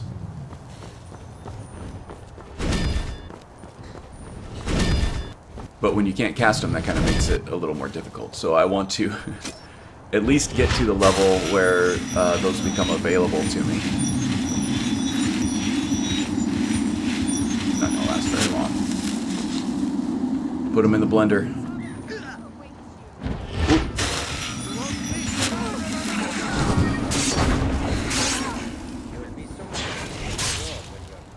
We'll let the bandit chief get thrown by our earth totem there. We are routed. Fall back. Yeah, this build can be very hands-off. Knight's broadsword, huh? Yeah, it's not very valuable. Maybe we can display the Apotheos stuff too. That's a cool set. So yeah, I might play him through to conclusion for the master level stuff of the build before I move on to the next one, probably an assassin of some sort. Oh, excuse me, Burrell. Thank you. Ooh, Crimson Archer gloves. That Rogue Thief stuff is cool too, but I think I'm running out of mannequins, honestly.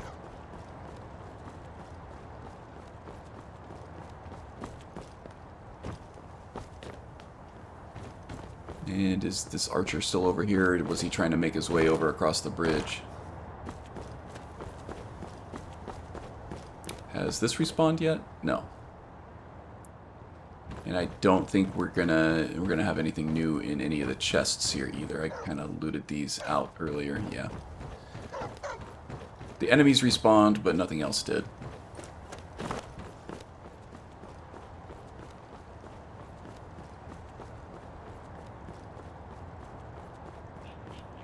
If I were doing a full-on roleplay of this character as well, I'd probably come up with a backstory for the Wraith King there.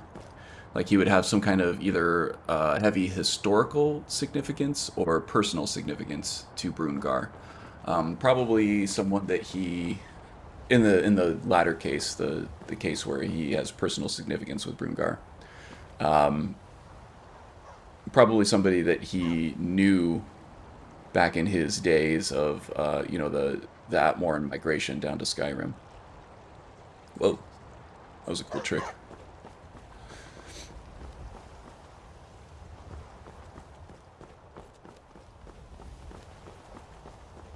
Maybe both. I don't know.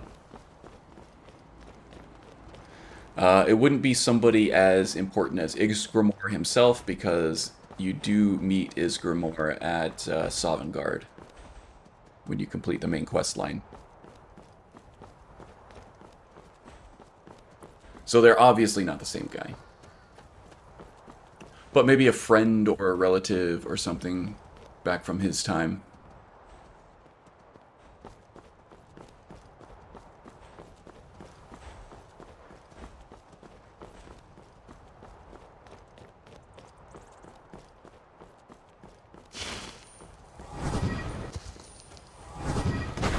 Sure he doesn't pounce on us. We're not ready.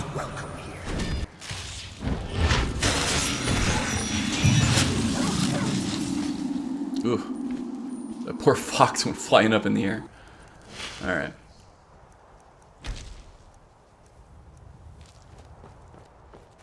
Nothing I need there. I think I've already discovered the ritual stone. I have indeed.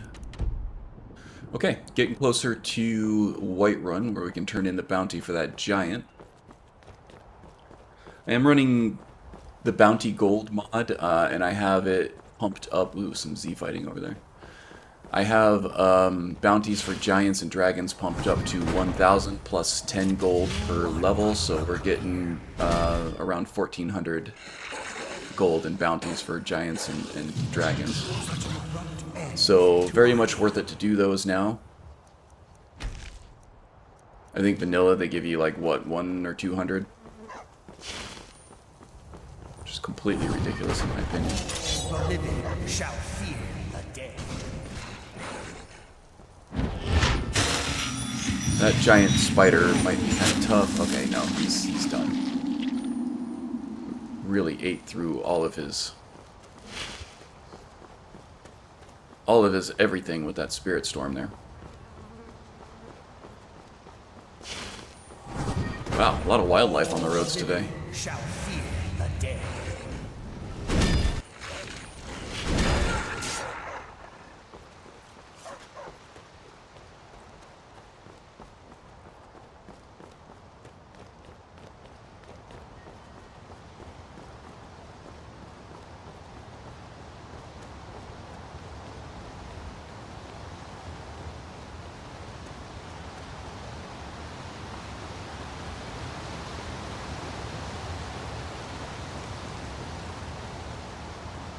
Okay, Whiterun, here we are.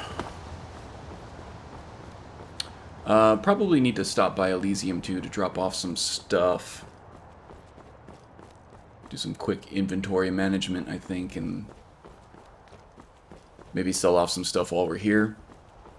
I know that's not the most compelling footage, inventory management, but, you know, seeing as how I am now 74 encumbrance points away from being over-cucumbered. That could be an issue. Could be a bit of a showstopper at a certain point.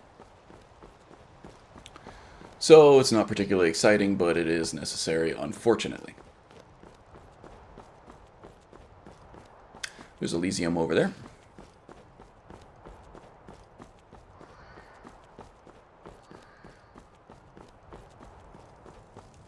They'll give me the opportunity to look to see if any of the vendors here have any glass or Nordic daggers.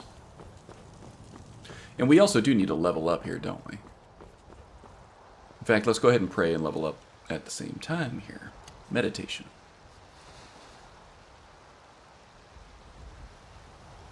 (192% favor with the animal gods, which is good. I'm currently running aspect of the bear right now, which gives me some much needed armor and damage reduction, incoming damage reduction. Another animal that I like is, go ahead and spend a gem here to show what this does here. So each one of these animals allows you to take on the aspect of that animal. The wolf gives you some extra attack damage and critical attack damage. The snake and the owl I think is mostly magicka related. I think it reduces... Actually, let's take that. If that reduces how much magicka we need to cast spells, then maybe that will... Well, reduces costs of spells and enchantments by 19%. Maybe that will allow us to cast the master level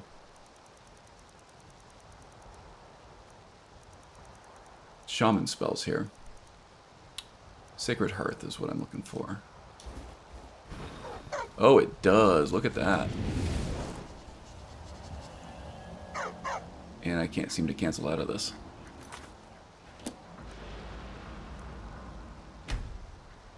Excellent, excellent, excellent. Okay.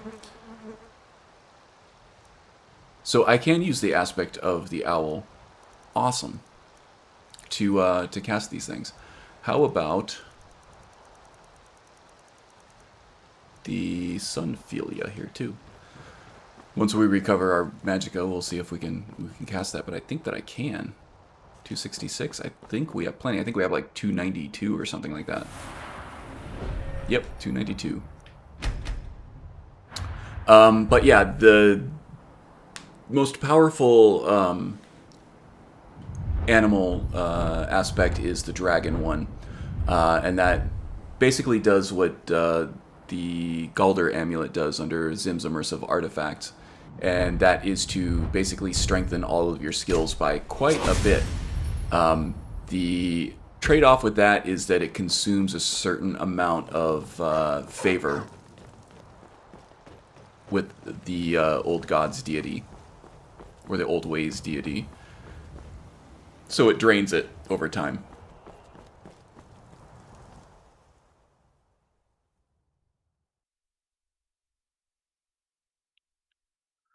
But now that I've built up almost 200% favor, I can make sure to use that during tough encounters, although there haven't really been many tough encounters at this point. Okay. I don't claim to be the best blacksmith. Blades, helmets, pretty much anything. Let's see. Ariane, do you have... Oh, she does have a glass dagger, although it's enchanted. Let's see if we can actually add that to our display, though. It might. That was the only dagger she had. That might be all that I needed there. Let's see. I also need Daedric, Dragonbone, and Ancient Nordic Hero arrows as well. It doesn't look like she has any of those. Battle axes. Just the Viking battle axe that we're already using. Very well. I should see if I can disenchant any of these before I try to sell them. Aegis Bane, I'm sure we can display at Elysium too. As well as Zephyr, I think. Inside the shop if you need anything.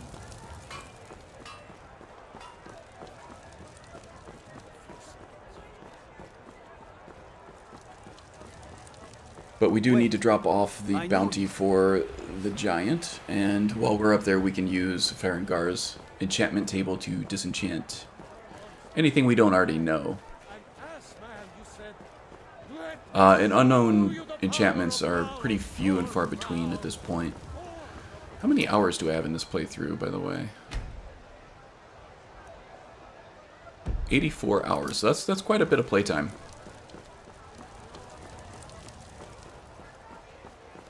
Especially for a character concept challenge. It's not like a full roleplay playthrough.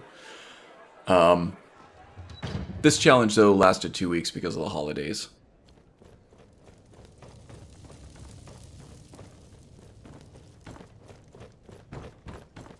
So I did get some extra time with them. We're not going to boost enchantments right now because we are just here to disenchant stuff. It's the one that we found at the warehouse.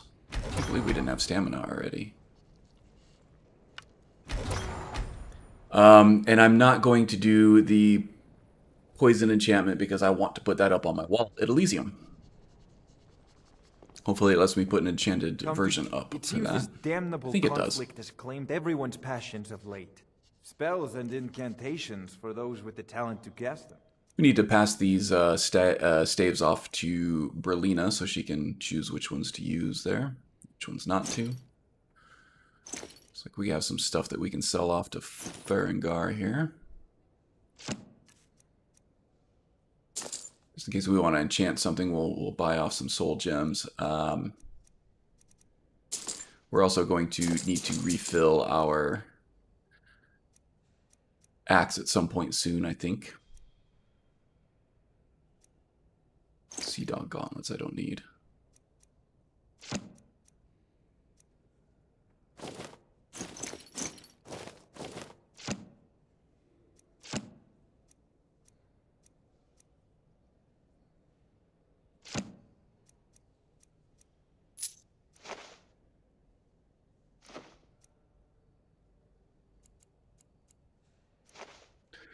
Remember, There you go. your mind is the best weapon you have.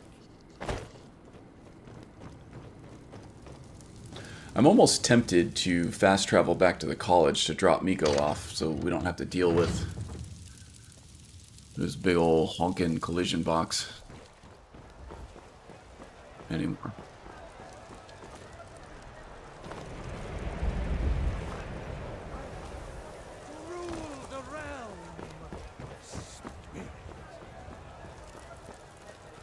I'm getting wafts of something delicious in here. I wonder if my wife is cooking something. We have some Krusty's blueberry muffin mix that she's been wanting to make a blueberry loaf out of. Take a good look around. I'm sure you'll find what you're looking for. Making me hungry. If not, let me know. I might have it stored away. You look rather pale, so you're interested in my potions and ingredients?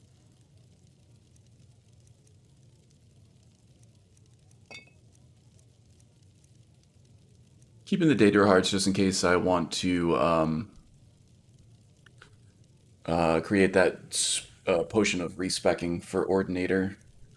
Magus, I think, showed that off in one of his streams, and I didn't know that that was a thing.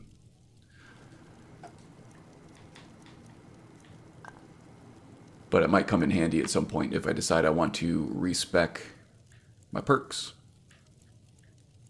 Which I might at some point. Especially once I'm not going to need enchanting anymore. Come back anytime if you need a remedy. Oh geez, I did not mean to sell off the Crimson Nirnroot. That was stupid. I need to turn in that quest still too. I spent a lot of time tracking those down. I don't want to just sell them off, you know?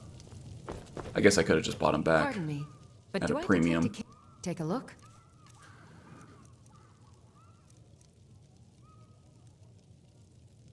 Oh no, her... Come back anytime.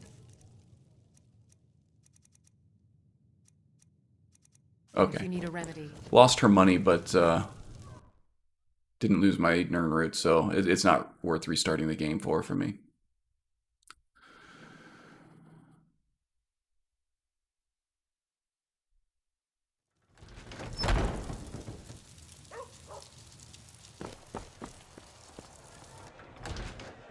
Take a good look around. I'm sure you'll find what you're looking for. If not, let me know. I might have it stored away.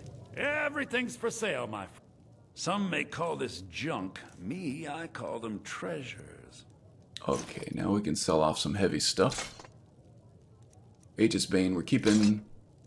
That we're keeping. This one we can sell. Zephyr we're keeping. Stormlord we don't need. That's fine. Do come back.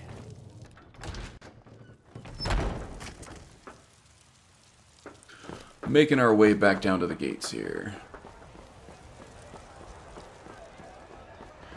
So we're going to check who's his butt up here for more weapons that we want to display. Take a good look around. I'm sure you'll find what you're looking And then for. Ulfberth If back not, at let War me know. Maidens as well. I might have it stored away. Ah, hello, my Nord friend. What are you hunting? Never mind. I don't want to know.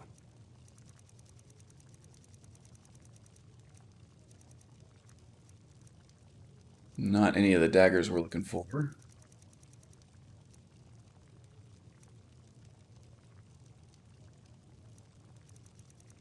Doesn't look like any of the arrows that we're looking for either. I think we have all of these. Oh, but we can What sell are you off some hunting? stuff. Never mind. I don't want to know.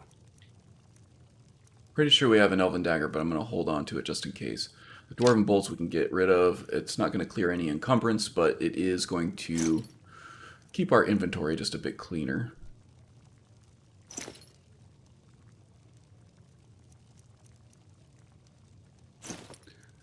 Skilled helmet of pounding. I gave your mom a helmet of pounding very last much for night. your Oh. That was lewd. I apologize.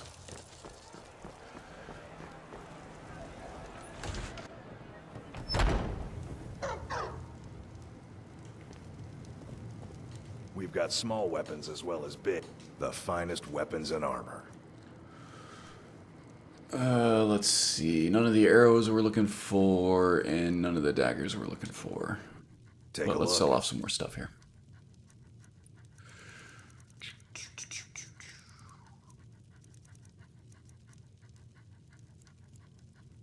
Give him a couple backpacks there. Good doing business All right. with you. Oh, I've excuse got me, your back. Burrell. I'm right behind All right. you. Quick stop at Elysium, and then we'll head to see if we can find that last Ethereum shard up in the Karthwasten area. Hello there, Haggis. Welcome aboard. Good to see a friend. How's your weekend treating you so far?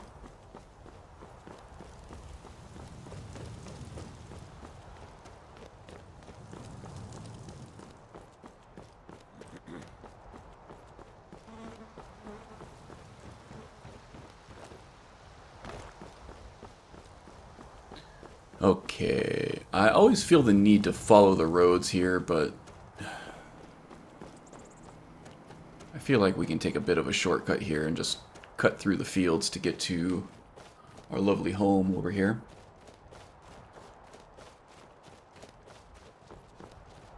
Going good, just getting some footage for the grand finale. Yeah, I need to do that. I have all my dialogue written, recorded. I have put it through Audacity. This is for the character concept challenge. But you're talking about the grand finale for Tariel, right? / Danafe.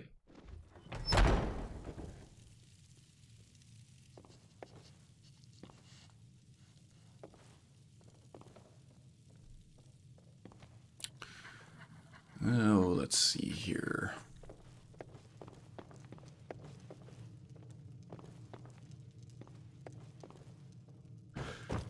Lost my train of thought. Happens every once in a while.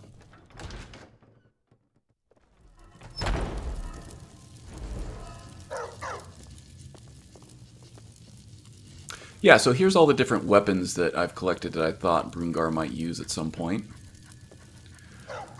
We've switched out the honed, or the actual ancient Nord battle axe, which I think I still have around here somewhere. Maybe I swapped it out. Oh yeah, this is the one that we were using. As you can see, the flawless modifier on it because we've been using it for so long. That was our original guy there. I found this one to replace it at some point.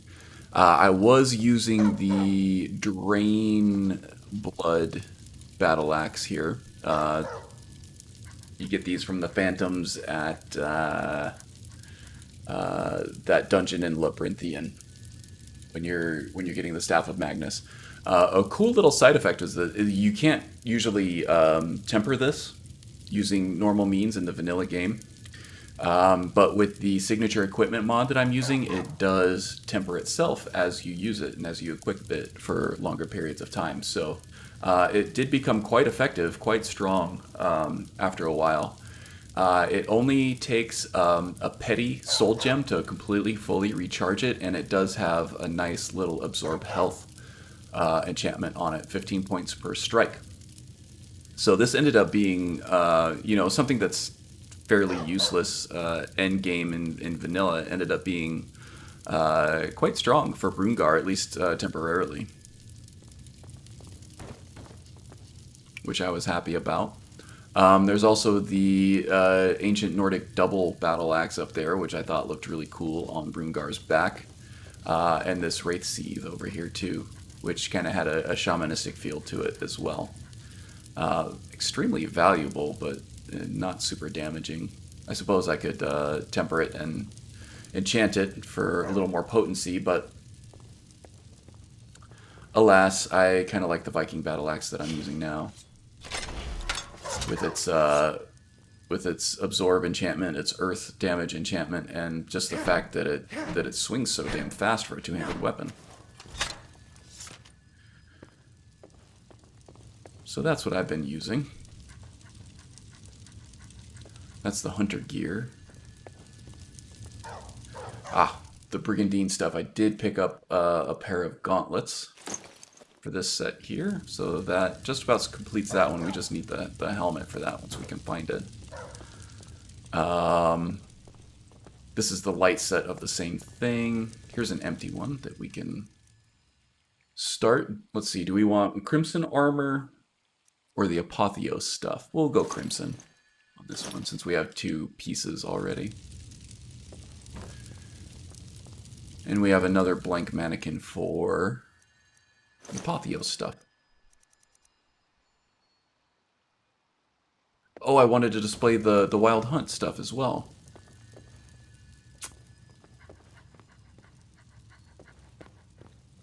What can we do without here?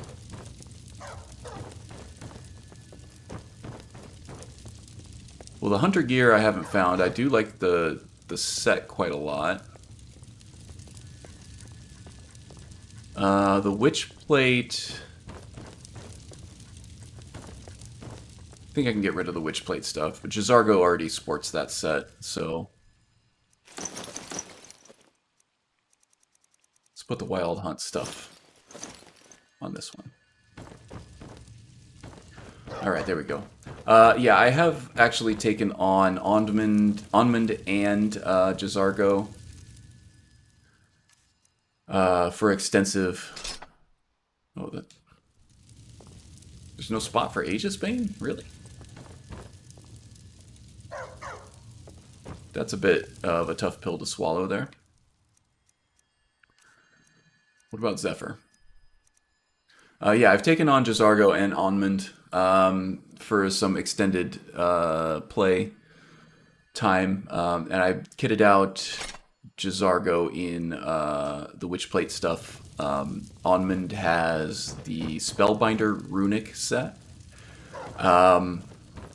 Both of those characters, both of those NPCs have proficiency in... Oh, I need an unenchanted glass dagger. Bummer. I got all excited when I saw that one. I don't have anything else to put on the wall. Both of those characters have proficiency in heavy armor, so that you can kit them out. Kolskig, yeah, I think you're right with that one. Game is getting unstable on saving. Need to put the series to bed. Yeah.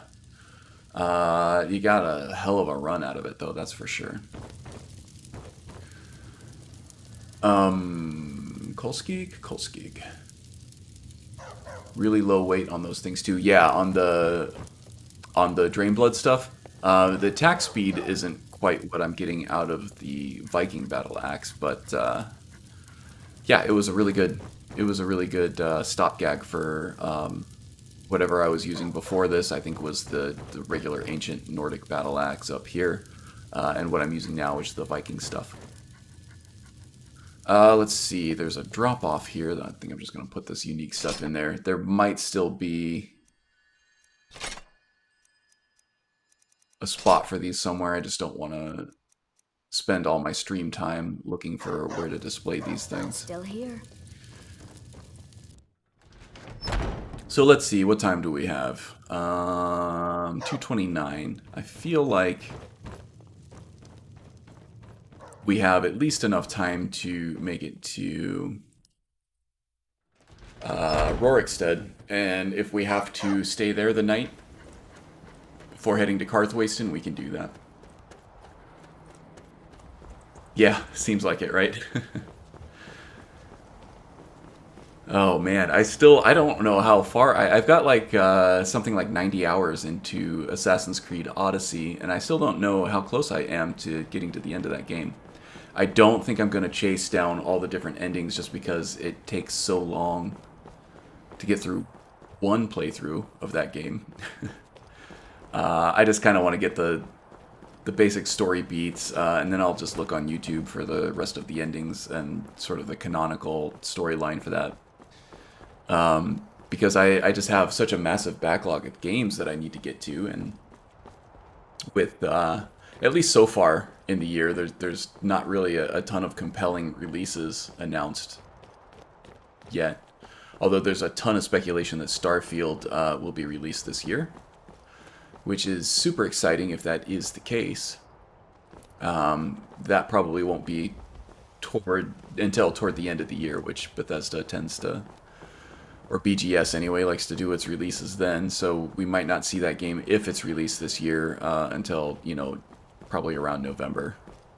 Probably August at the earliest, I'm guessing. Oh, what do we have over here? Is that a thief or is that an assassin? That might be an assassin.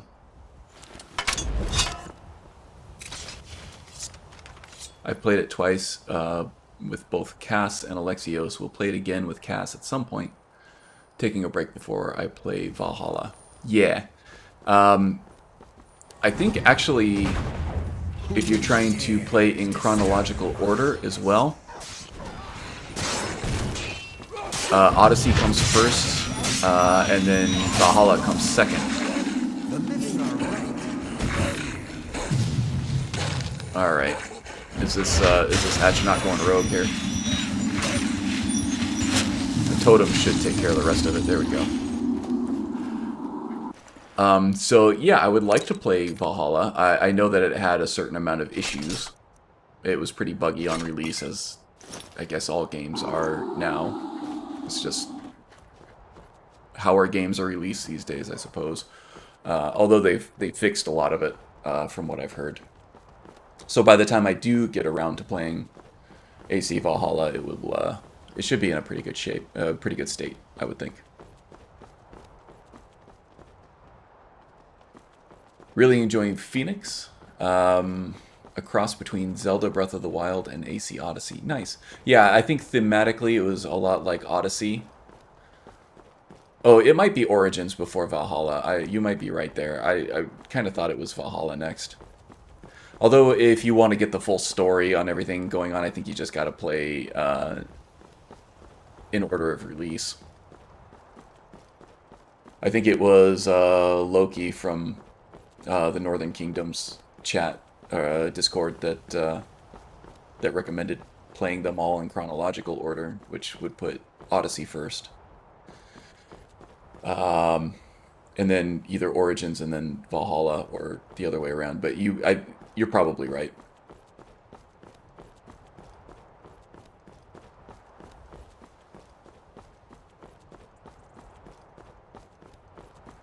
Yeah, Valhalla, I've heard, has gotten a lot better since release, but they'll probably still patch things.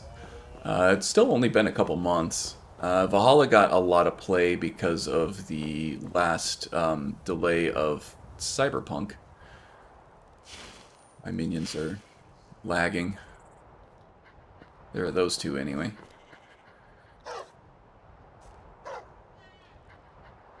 And here comes the Wraith King.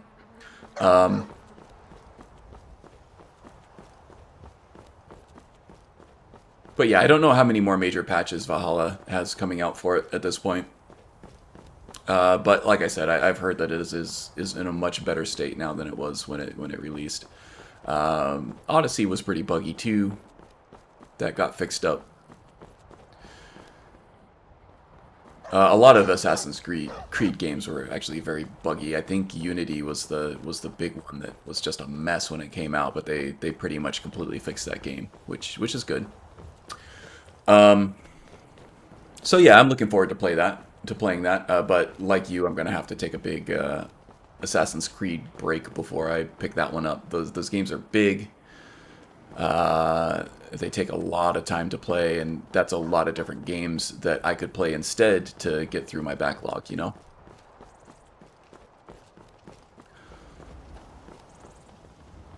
Because you see Aya from Origins in an Odyssey DLC ending. Oh, okay.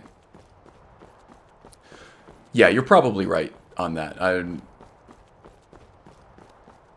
would imagine... you've played the games a lot more than I have, so... I'm willing to defer to you on that and concede that Origins would be next. Seems like it, right? They're kind of closer in terms of geography in parts of the world too. So I could imagine that Odyssey and Origins are fairly closely related. Oh, looks like we got another dragon over there. I wonder if I can actually absorb the soul this time. I know it's not Alduin because Alduin is dead, but it looks like he's hovering around a burial mound, strangely enough.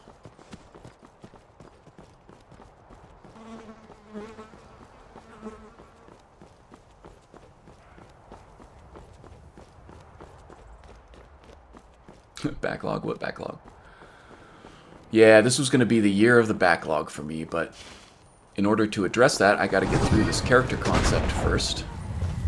And then Assassin's Creed Odyssey is next on my list because I already have that installed, and I'm probably closer to finishing that, getting to the end of that, than I am closer to getting to the end of any other game. After that, I need to do Resident Evil 7, because Resident Evil 8... or Resident Evil Village, as they're calling it, comes out in May, I think. So I got plenty of time for that. But Resident Evil 7, for being such a big fan of Resident Evil, I have not played that one, and it got a lot of critical acclaim, so I'm looking forward to that. And then after Resident Evil, I was thinking Senua's Sacrifice.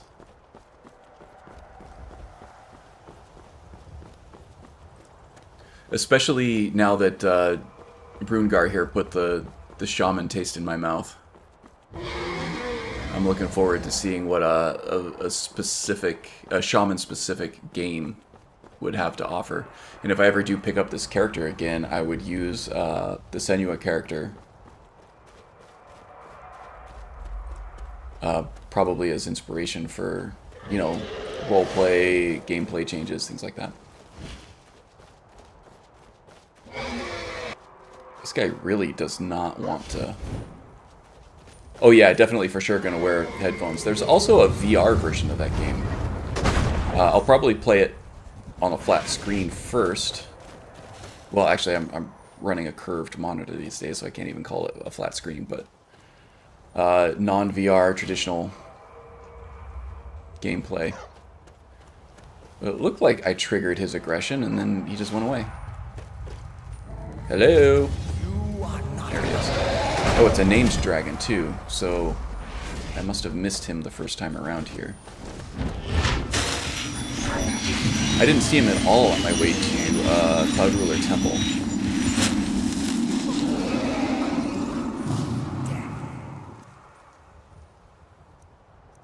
I do have Dragon Rend. I don't have much need for it most of the time.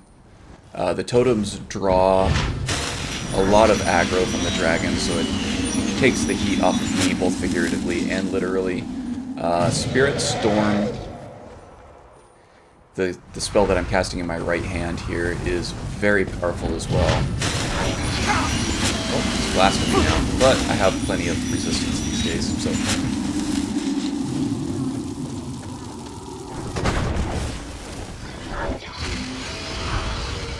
Seem to lose interest in the totem, but he also managed to flank me too, so... Alright, now that he's on the ground, that explosion from the earth totem should rock him pretty good. If it doesn't kill Mikko first. Wraith King's going down. That's the thing about this Spirit Storm spell is... Oh, it's already... The dragon's dead. It's extremely, extremely powerful, but it's so large and slow-moving that it tends to shred your allies, too. Asbestos underpants, for sure. Well, actually, asbestos shoes in this case.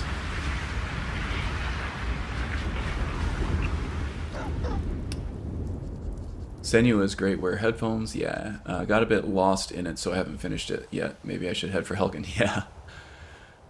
You know, that one went completely under my radar when it came out.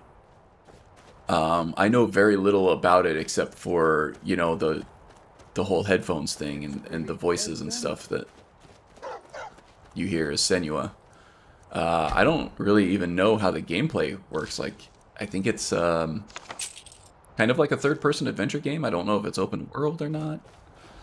All I know is that everybody says it's absolutely fantastic, and I can't wait to play it, regardless of what type of game it is.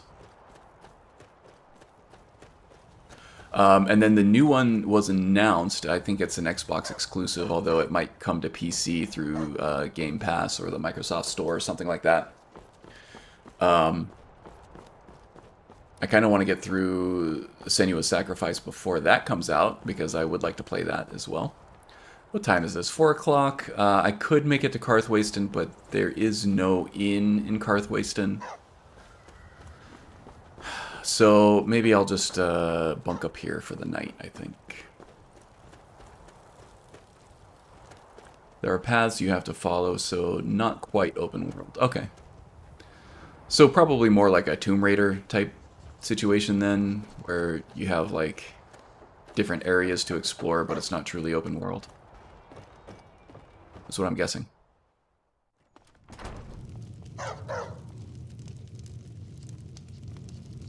The Tomb Raider games, I've only ever played the reboot, the first reboot that was out on like PlayStation 3 and then remastered on PlayStation 4.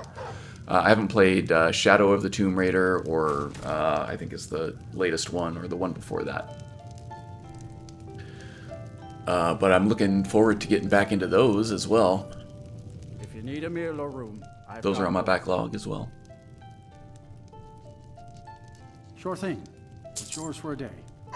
Yes? I understand. I'll show you. And I've stayed here enough that I know where the room is, so it's fine. Let's see. We'll wait a couple hours here. We'll have some dinner. We'll wait a couple more hours, and then we'll hit the sack. Let's see. We'll have the ale this time around, and go with the cooked goat. We have plenty of that. Have some potatoes on the side, and we'll save the apple pie for breakfast, maybe.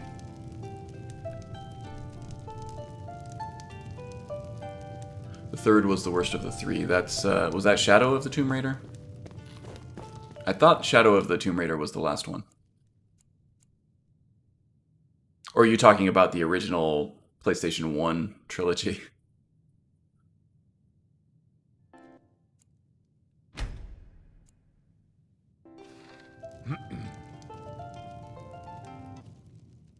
Yeah, Laura had a tough go of it.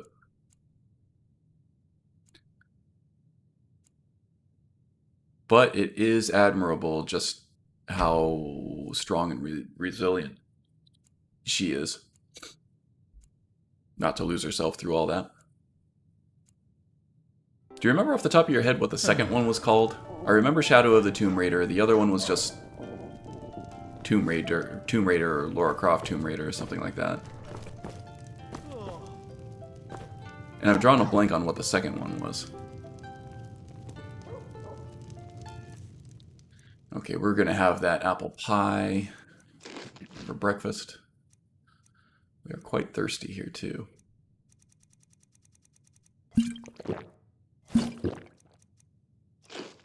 Maybe some smoked salmon for some protein. Sticks to your ribs a little better. Looks like we're still hungry. Maybe some cheese. There it is. And we need a refill on our water. Hi there. Of course. Rise of the Tomb Raider, you're correct, yeah. It's been so long since I played the first one that I probably will replay that one before I move on to the other ones. Maybe this year. I don't know what's on my plate after Senua. Hey, Mr. B. How's your weekend going?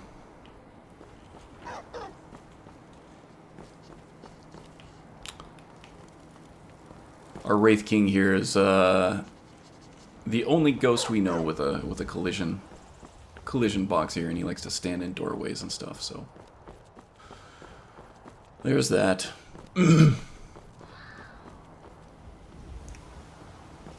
You'll definitely be replaying them. So what's next on your list in your backlog, William? You're playing Phoenix now, which you seem to be liking a lot. Yeah, from what you said and what I've heard, it seems to be kind of a Breath of the Wild clone with sort of an Assassin's Creed Odyssey theme, coat of paint to it. That ghost looks like Balgruuf. Yeah, it kind of does. Oh, I thought that was a bear for a second. Mr. B is all right.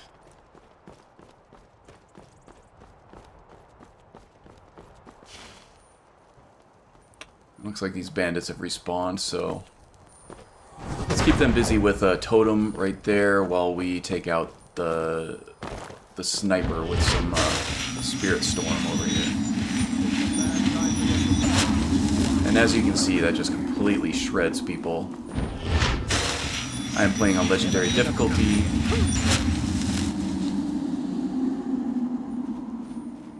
We'll let the totem finish off the thawed. There we go. Too easy.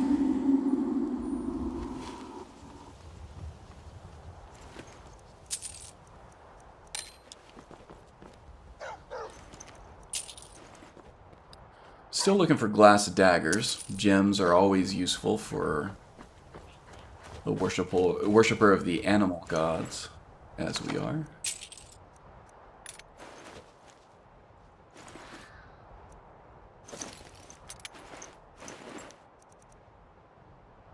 It's kind of a cool piece there. Might play Control after.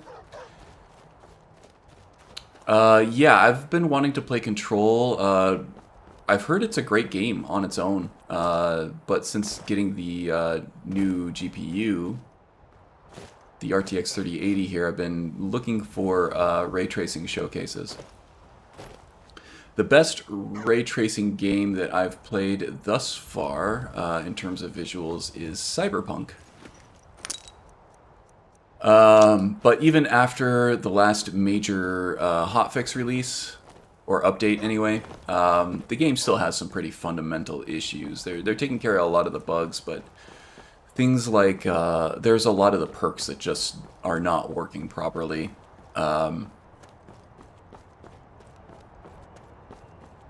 And I've been doing a melee character with gorilla arms, so just punching everybody.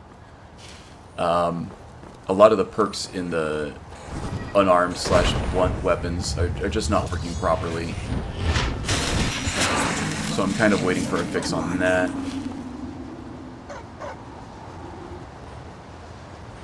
They have vowed to support the game until it is completely fixed. Which they really should have delayed it another year or two, honestly. That was a bad call, but I don't know, I might get the urge to go back and play that. But yeah, the visuals the graphics on that game were absolutely stunning in terms of ray tracing and stuff like that. And Control is supposed to be another showcase game for that. And with DLSS enabled, the performance with ray tracing on an RTX card is now fantastic with Control from every report that I've seen. Robber's Gorge I have recently cleared out, so I don't think we're gonna run into any resistance here. It doesn't look like there's anybody manning the posts.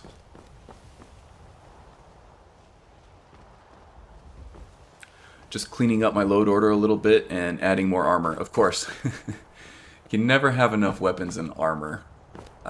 Or for me, spells for that matter.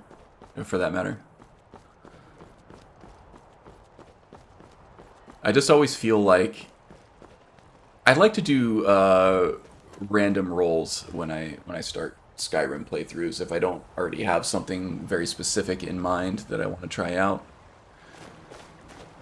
Is that a slaughterfish and a saber cat just kind of chilling next to each other? I suspect that the saber cat killed the slaughterfish.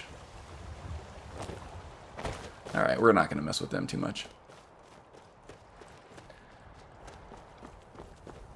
Yeah, so when I do random starts like that, I never know which way the character is going to go, so I just like to have all the options available in terms of, you know, armor, weapons, and spells, just in case I come across something cool. Especially for like a mage playthrough. Oh, that guy's booking it. Oh, he's running away from that. Oh, they took care of the saber cat. Especially in terms of like a mage playthrough, I like to run spell research, and if you have the patch for your spell pack for spell research, you can, you know, randomly encounter all these crazy different spells during your studies, and it makes it really immersive and really quite fun to kind of discover these spells organically and learn how to use them as you discover them. A lot of fun. Some voice actors from Phoenix you will recognize from Odyssey. Prometheus and Zeus are hilarious doing the narration. Oh, nice. Yeah, Phoenix at some point I will get into. I am not into supporting the Epic Store just because I don't like their exclusivity practices. But those are definitely available directly through Ubisoft, which I actually don't mind doing. Buying direct. Ubisoft has some shady business practices from time to time too, but oh my gosh, I went completely out of my way, didn't I? Actually, I think I can stop at Dragon Bridge and then follow the Karth River this way. We're looking for the Aetherium Shard over here. So I should be able to attack it from this angle.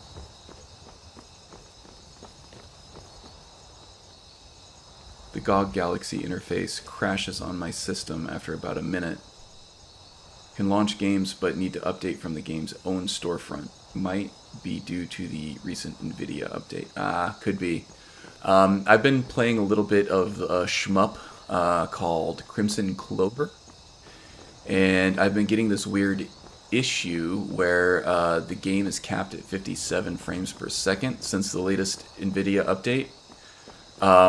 It seems to run smooth at that frame rate, except for, you know, every second it kind of tries to catch up with those 3 frames. It seems like the game is running at 60 frames per second in the background, even though the graphics are at 50... I'm sorry.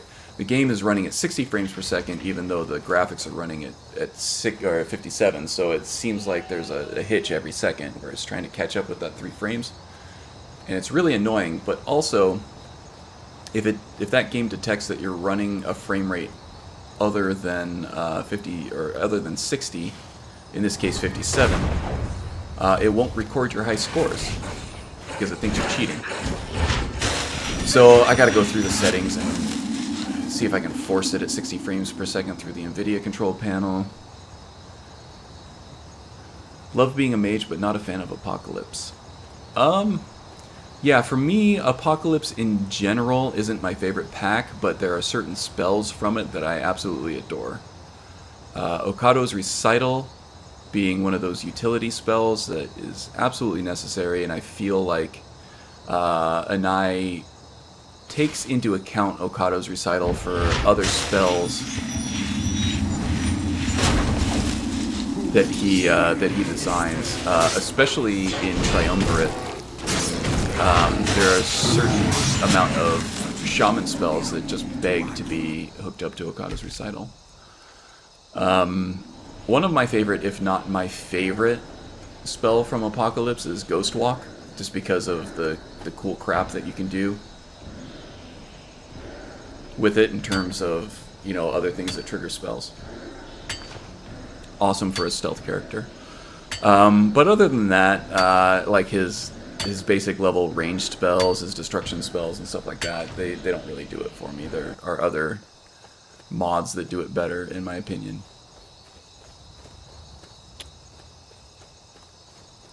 Forgotten Magic is awesome. I love that one, but they tend to focus more on basics and then allow you to upgrade from there. But in terms of what the spells actually do on a fundamental level, there's nothing like game-changing like some of the things you find in Apocalypse. And then things like Mysticism, just in sheer quantity of spells that it adds and effects that it was missing, things that they dropped from Oblivion that probably should have been there from the beginning. Mysticism adds a lot of that stuff in. And then in terms of spell pack mods, Arcanum is actually really awesome, and I want to get more into that. I would like to start a couple playthroughs where I focus mainly on those, because those spells, there are a lot of them, and they're complicated. They tend to come with their own pros and cons, and some very, very unique effects.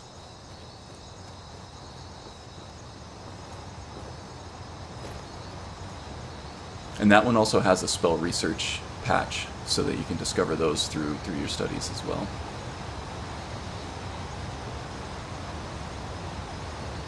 So I don't know. Those are my spell packages that I love. I'm still exploring Triumvirate. I'm doing the Shaman Triumvirate stuff with this character right now. And as you can see, very powerful. Some pretty unique stuff. Some buff and debuff spells that beg to be cast via Okado's Recital, like I mentioned.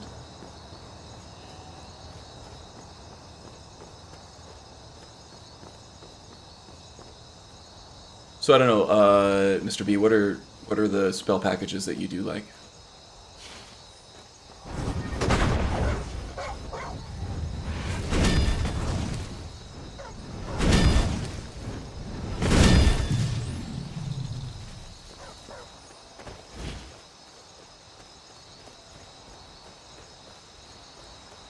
Explosive Totem. That would be an awesome name for an indie band, right?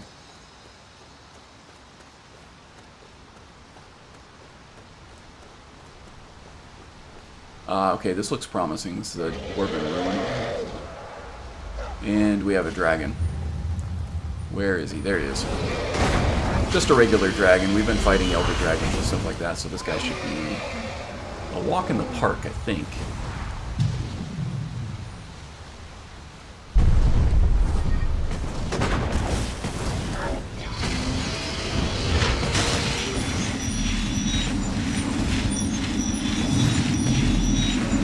Oh yeah, now we're cooking with gas.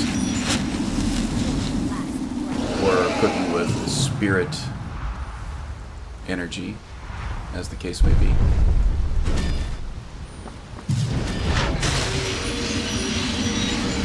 The ghost is admiring my rear. A little less like Brungarr and a little more like Bungar, am I right?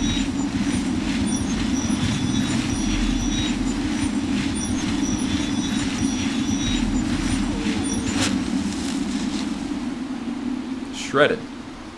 Prefer Mysticism. And got Triumvirate in there, though I don't know how to go about getting the spells. Yeah, they have very specific vendors that you need to buy the spells from. And they're unlocked like any other spells, so you have to level up certain spell schools, those skills, in order to unlock them. But for the shaman, there are NPCs that normally aren't spell vendors that Anai has transformed into being specific spell vendors for the Triumvirate spells. So for the shaman, there is Nura Snowshod in Riften, who is the priestess that worships Talos behind the orphanage. She sells spells now for Triumvirate. And then there's Yora, who is the other priest of Talos, or priestess of Talos in Windhelm in the Talos Temple over there, who usually doesn't sell anything, but now under Triumvirate she does. Danica Purespring, I think, sells some cleric spells, who is normally just the master restoration trainer, and so on and so forth with that stuff. Enthier, I think, is a fence, but he's also a shadow mage spell vendor, as is Golem Eye in Solitude. And I think each spell school has like 3 or 4 new vendors that he adds for unlocking those spells.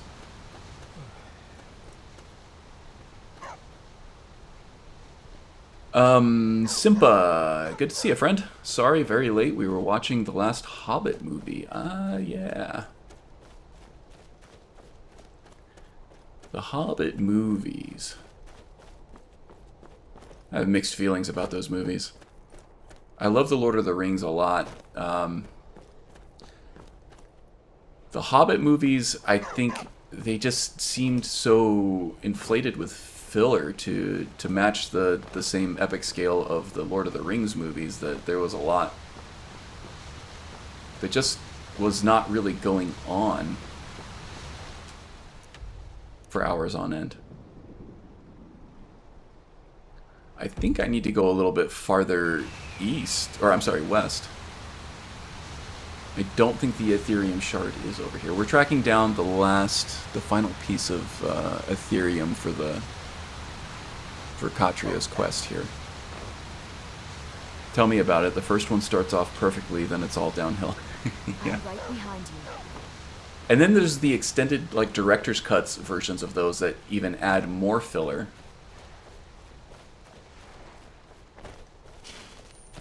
Now, as adventure movies are fine, you get to get a lot of the backstory and see, like, a lot of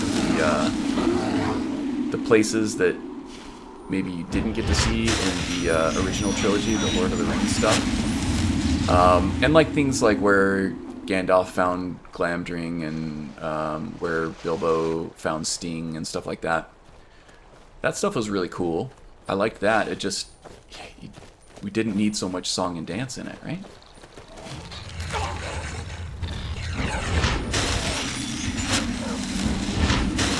And I know that the Hobbit series, even from Tolkien himself, he meant that to be more whimsical than the Lord of the Rings. Lord of the Rings was meant to be a little darker, a little more bleak. Whereas the Hobbit was supposed to be kind of a more upbeat thing, so I can see why they would add some of the song and dance stuff in there, but just ends up not being a very concise experience, you know? Few things shine, though, perfectly from the book, like the Bilbo and Smaug scene. But overall, it's Hollywood fluff, no substance, and ridiculous additions. Yeah, I never read the books. I don't seem to have the visual capacity to do that anymore with how much computer code I stare at all day, every day for my day job. It's hard to have the visual stamina to then be able to look at words on a page. Even though I do read now and then, I have to be completely in the mood for it and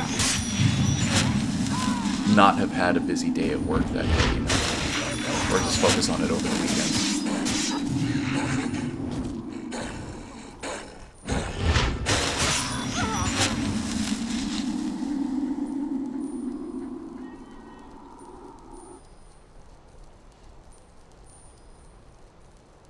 I like the Elven Maiden Tariel, yeah. You know, Evangeline Lilly is very easy to look at. I would not mind sitting through 3 hours of anything that she's in. And she looked great in those movies as well.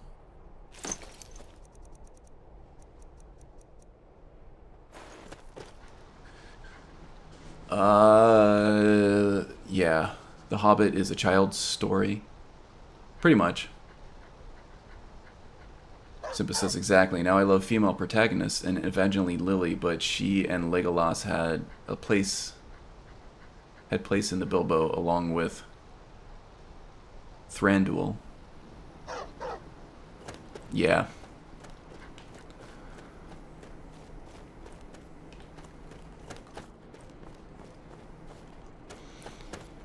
I don't know. I still enjoyed them overall, but it was just too much. Had no place. I see.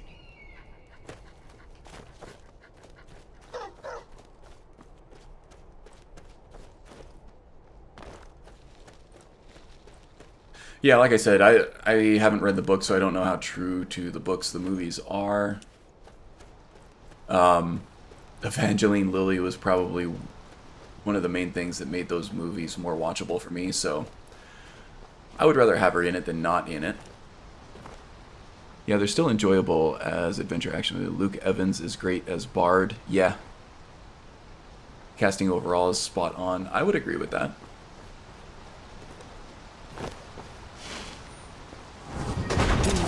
The people that they cast for elves and dwarves in that movie have very elfish and very dwarvish looks to them, and I would agree. I think the casting on those movies are fantastic.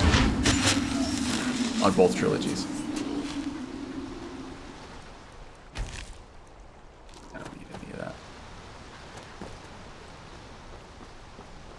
I feel like I'm picking the wrong side of the river here.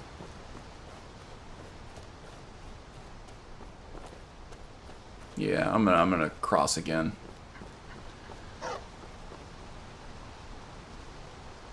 Well, Thranduil is Legolas's father, so I could see him being in it. Dwarves are usually Scottish sounding. Anyway, how's the shamaning going? Pretty well, pretty well. I'm nearing end game levels for this guy. I'm up at level 44. Conjuration is at level 100. I just need perk to be able to take the March of Oblivion perk in order to be able to cast multiple totems, which will... this guy is honestly probably already over the cusp of being overpowered anyway. He's still a little squishy. Armor levels are not where I would like them in terms of, you know, survivability, but it is more balanced that way. At Legendary difficulty, I feel like everybody turns out to be a glass cannon character, and honestly, those are the most enjoyable characters for me to play in Skyrim anyway. The master level spells, I still am having trouble casting just because my magical pool doesn't support it. But I am a worshiper of the old ways / animal gods, and I have taken on the aspect of the owl now, which makes it so that it is possible to cast these master level spells now. So I need to start focusing on that. Sacred Hearth, I need to be back at home in order to cast that. I forgot to do that while I was there dropping off stuff for the trophy room. Conjuration, I think that I can actually cast the Sunfilia now, so I'm going to need to play around with that a little bit more.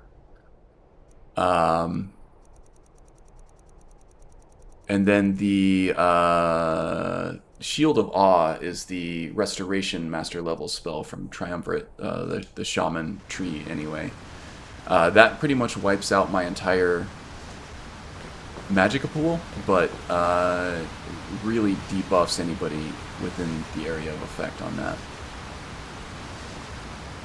So I need to start playing with those a little bit more. It's just that the Spirit Storm, this spell here, is so powerful that you really don't need to do anything else. You pop a totem to grab aggro from whatever enemies to take the heat off of you. And then just put them in the blender with that Spirit Storm spell, and that's pretty much all you need. But I would like to try to work the rest of these spells in somehow. At least the ones that I'm not hooked up the ones that aren't hooked up automatically through Okado's Recital, which are huge buff and debuff spells through Triumvirate. Yeah, the spell effects, they look great. Very large, very slow moving, which means they stay active for a long time and just tear through enemies. It's ridiculous. Okay, so did I grab that shard, that last shard? I need to make sure Katria isn't trying to catch up with me. There she is. I left her in my dust. Beat me to it this time. That's the last one, isn't it? It's almost time. I'll meet you at the forge. At the forge. Alright. So the forge, I think, is number 5. Oh, I gotta learn these spells here. So the forge is number 5 in Katria's journal.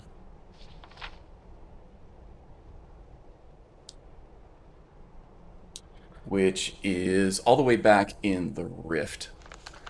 Which is very far away from where I am at the moment. But I'm kind of getting toward the... Oh, I forgot to drop off the bounty at Dragon's Reach for that giant that I got. That was one of my main points on my to-do list when we went through there. Okay, so here's what I'm going to do. I'm about at the end of my rope for what I can handle for one streaming session. I need to eat some lunch and get up and stretch out and everything. So I think what we're going to do is just fast travel to end up to end the stream on. I want to get through the Ethereum Forge, at least, so that we get to a good stopping point for this stream. So we probably got another, I don't know, 20 or 30 minutes left, I think, before I call it a day.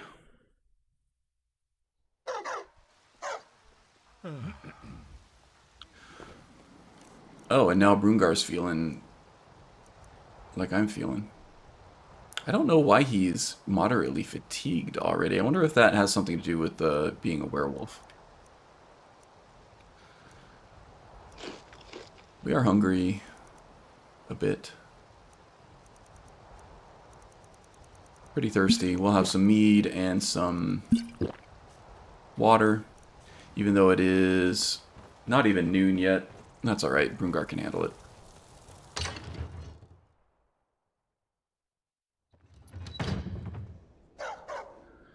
Let's get this map marker off of our map here.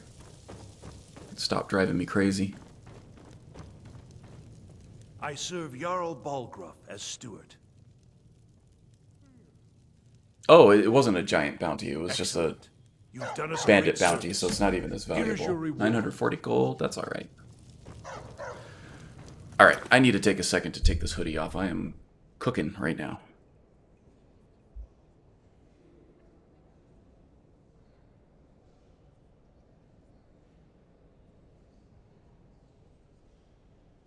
There we go.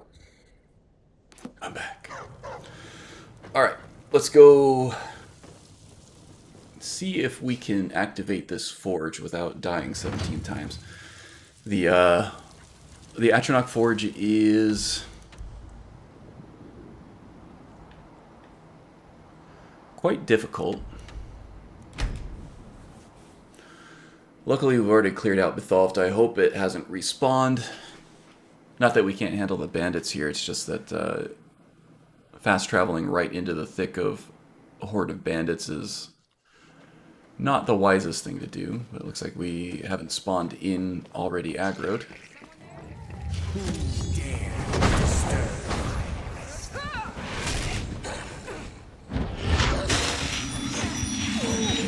Yeah, the biggest downfall of the Spirit Storm spell is that It's so big and slow moving that it tends to tear through allies as well as enemies. There's like no way to avoid it. Alright, Frosty.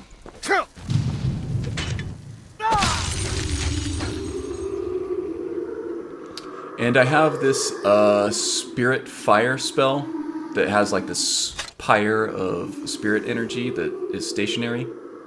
I have it hooked up to the spell scribe perk in Ordinator, so that whenever I do a power attack, you know, once it's recharged, it spawns that pyre there, which I thought was a really cool shamanistic effect. Was that the only bad guy here?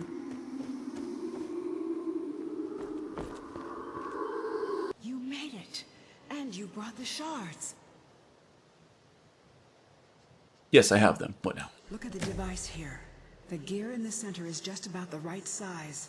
Try putting your shards in.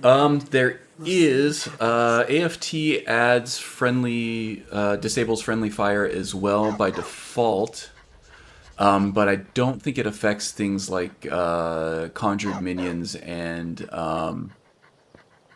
things like the Wraith King here. I'm gonna make a hard save right here, because this tends to be bugged out for me from time to time.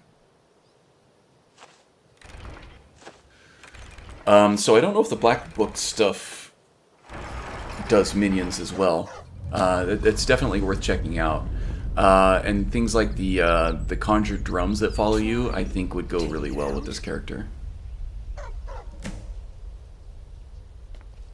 Okay, so we need to grab the Ethereum back. There we go.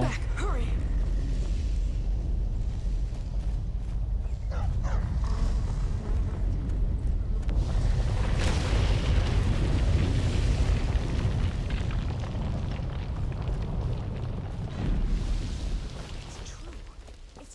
Ooh, that was a lot of vibration coming through the controller there.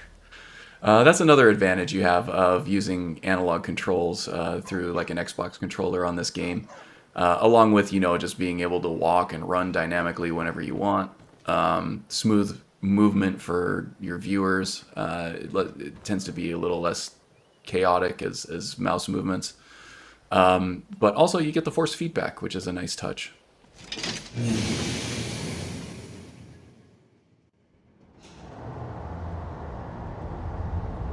Nether's follower frame rate. Yeah, I was mentioning earlier that I am running AFT, which I like a lot. But I think next time I end up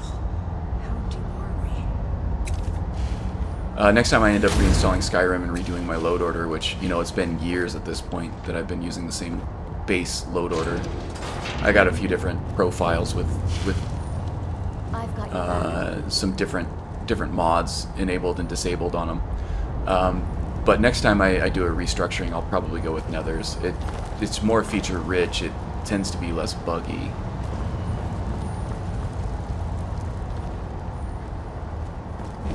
More support as well. It's still actively supported. I think we encounter some Falmer on the way through here, don't we? If I remember correctly, so we got to be ready for that.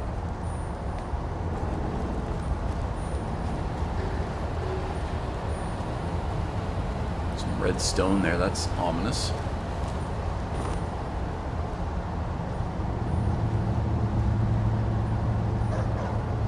Do you know if there's a mod that allows switching on the fly?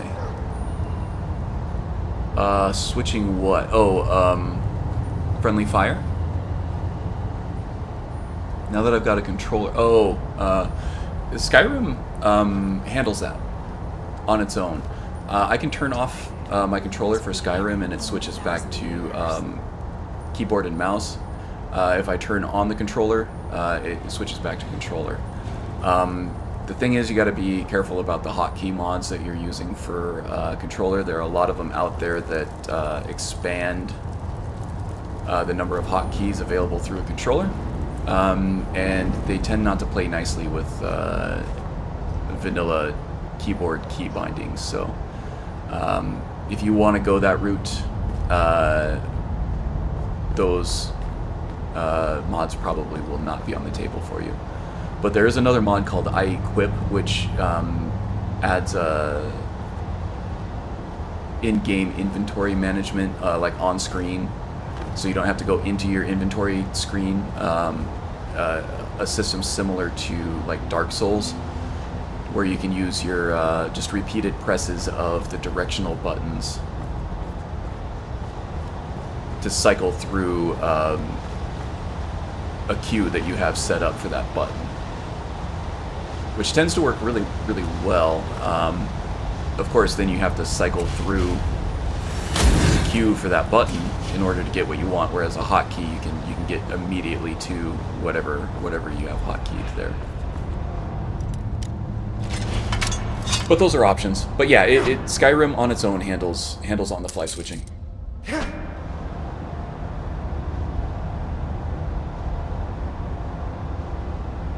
Yeah, it's not quite as supported as Cyberpunk, where they're both active at the same time. You can only have one input active at once. So if you're using the controller, it kind of disables mouse and keyboard from you. If you're using mouse and keyboard, you're not allowed to have the controller active at the same time. But yeah, like I said, as soon as you disconnect or reconnect your controller, it will switch on the fly for you without any consequences. So it's nicer than most games. It's funny how most games seem to be reverting in terms of chosen input support. Okay, I need to find like a switch or something here. I remember having trouble finding my way through this last time I played here as well.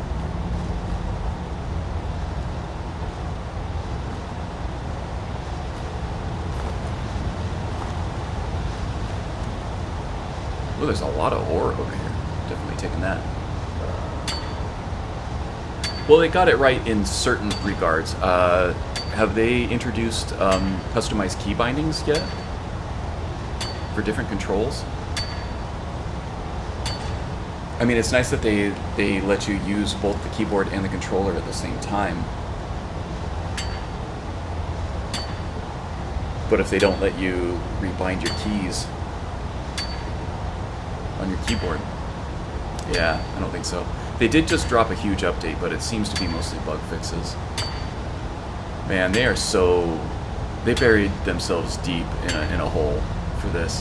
They're going to be fixing bugs for a long time before they start adding in, you know, quality of life stuff that they need to add. Or even just other fixes, like there's a huge number of perks that don't work correctly that they're so busy trying to combat game-breaking bugs and quest bugs and stuff like that that they can't even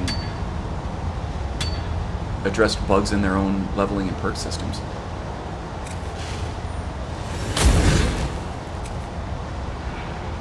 I feel like it's going to be a while before that game is in its proper state.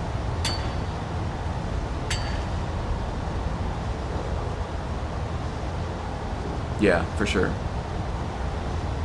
And it's easy. It's so easy to just add functionality in like a settings menu to change what key is bound to what function. It probably will take a mediocre developer like not even a whole day to implement that. How the hell do I open this damn gate?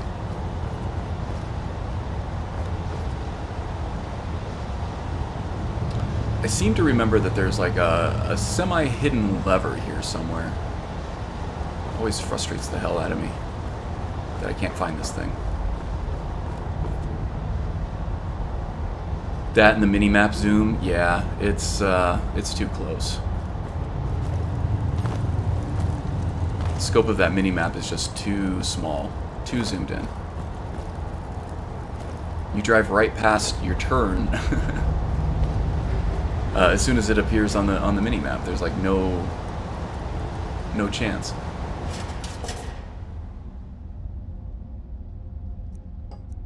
Well, I mean, I understand it.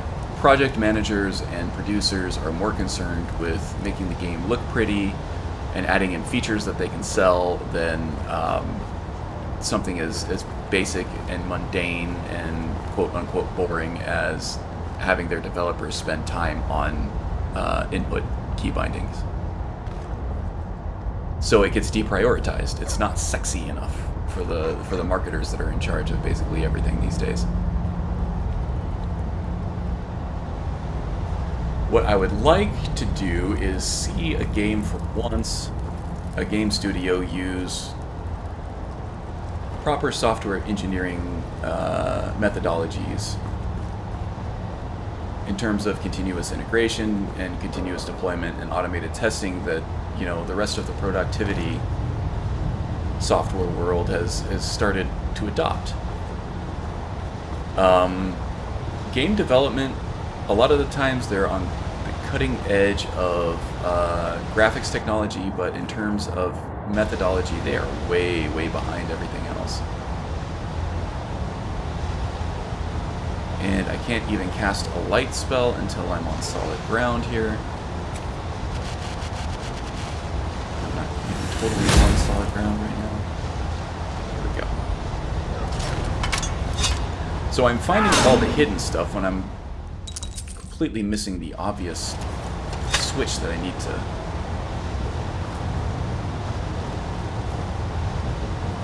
progress this quest.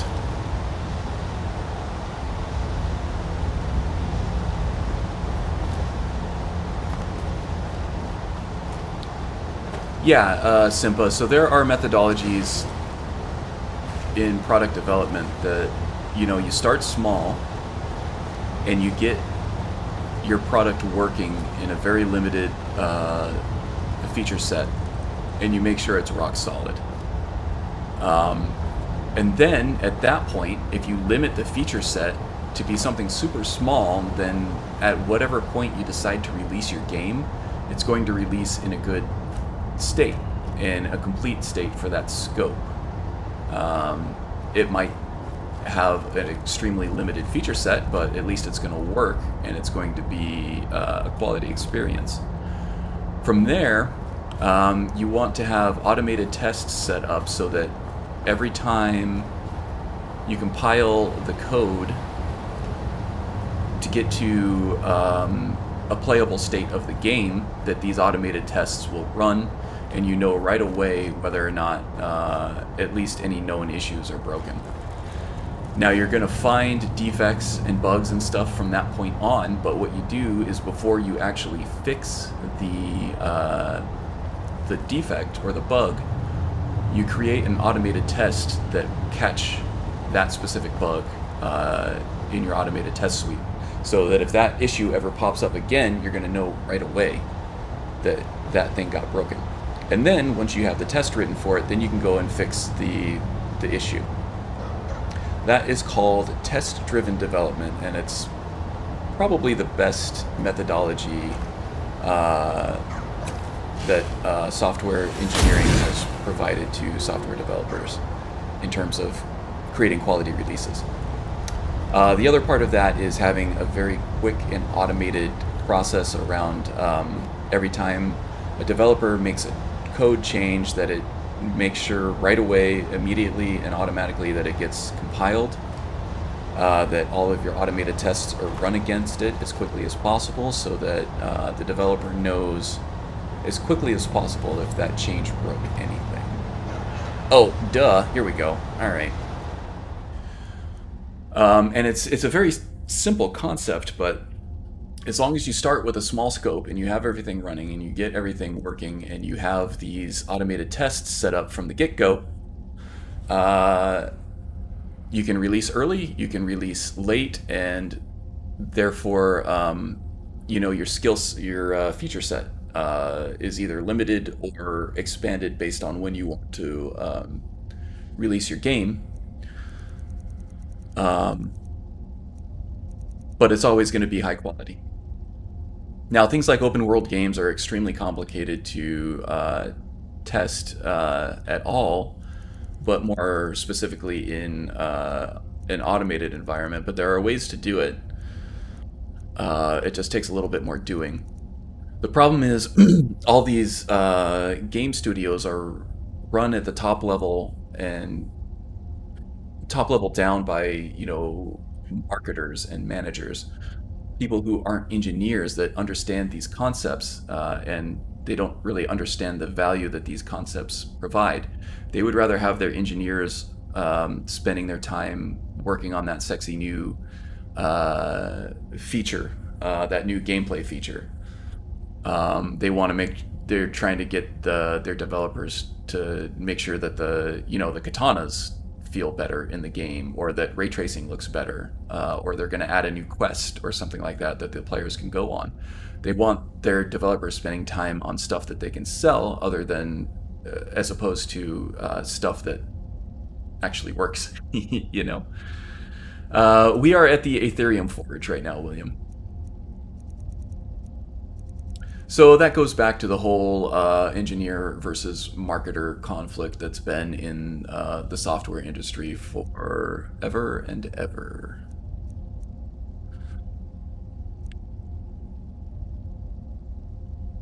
Meanwhile, I confess that I got back into Grim Dawn. I just enjoy it too much at the moment, and by comparison, I'm not a big ARPG fan, but Grim Dawn is rock solid game on all accounts.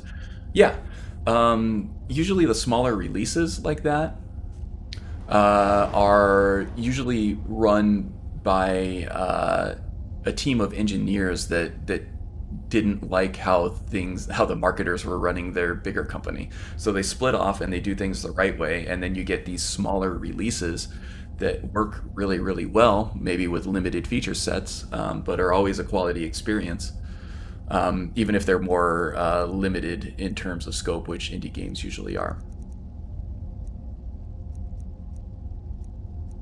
But yeah, you don't see a AAA studio run by engineers these days, just because there's too much money in it, right? People with more of a mind for marketing are going to be more interested in running a AAA company than an indie studio, right? Because that's where the money is.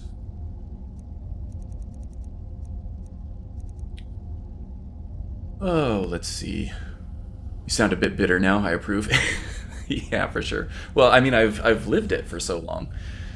It's funny because, you know, being on an engineering team where we're dictated from the top down of what we need to spend our time working on, and it's usually feature sets. And that usually means that we're spending less of our time working on quality. Let's see here. Restoration. Do I have something?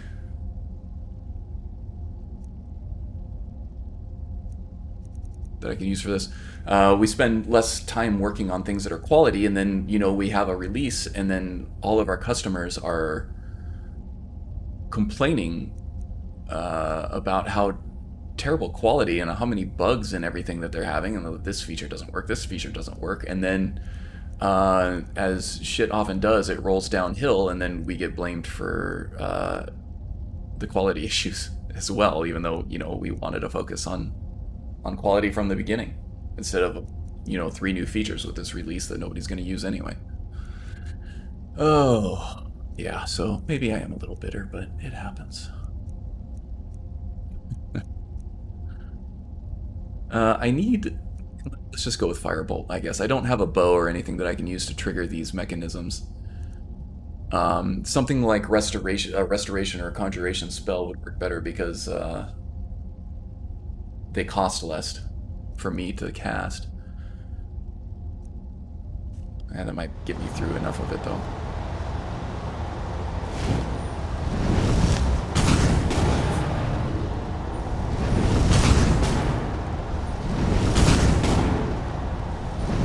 Come on. Almost there. There it is. This is something that would have been completely obvious in the vanilla game, but with like lighting mods to make things actually look good, it becomes far less than obvious.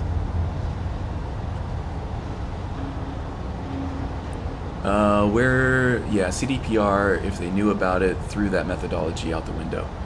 Yeah, for sure. And, you know, the executives are doing the right thing and taking full responsibility of everything. It seems like they're getting it from all ends.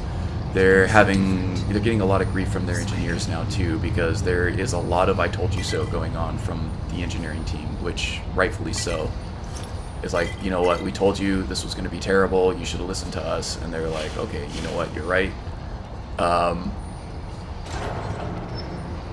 We screwed this one up. So that's right that they're not. That's good that they're not blaming the engineering team or doing layoffs and stuff like that or firing people over this. That they are taking responsibility for it. You know, the next step of that would have been, you know, if they're going to take full responsibility of it, then, you know, somebody at the highest levels needs to step down and they need to be replaced with somebody who actually knows what they're doing and listens to the engineering team. At least on equal levels as the marketing team. But it seems to me like that got way out of skew.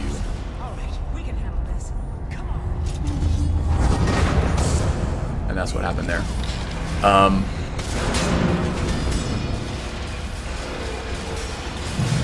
Yeah, I might have to focus on this for a bit. This fight tends to be pretty tough. I think maybe for the Centurion fight at the end here, I'll try to use the Master Level Restoration spell.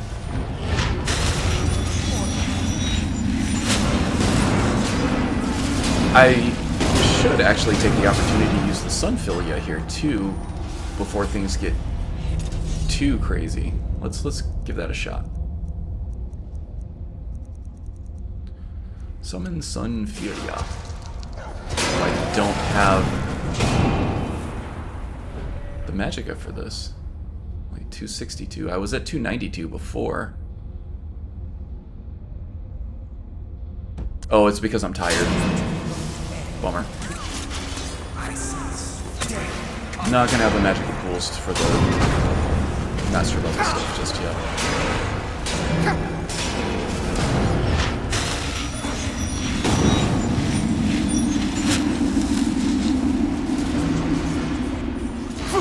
Yeah, this Earth Totem is quite strong.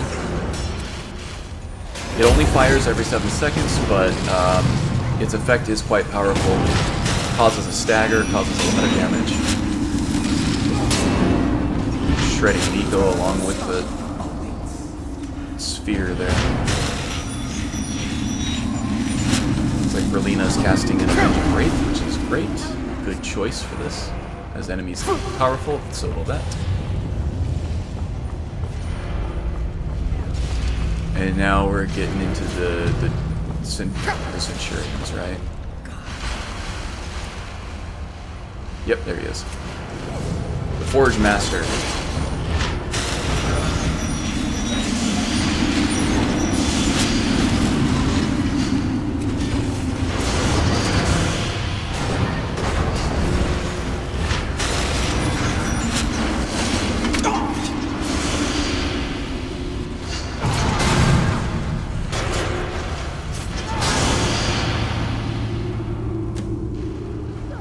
Magic doesn't get you, the axe will, that's for sure.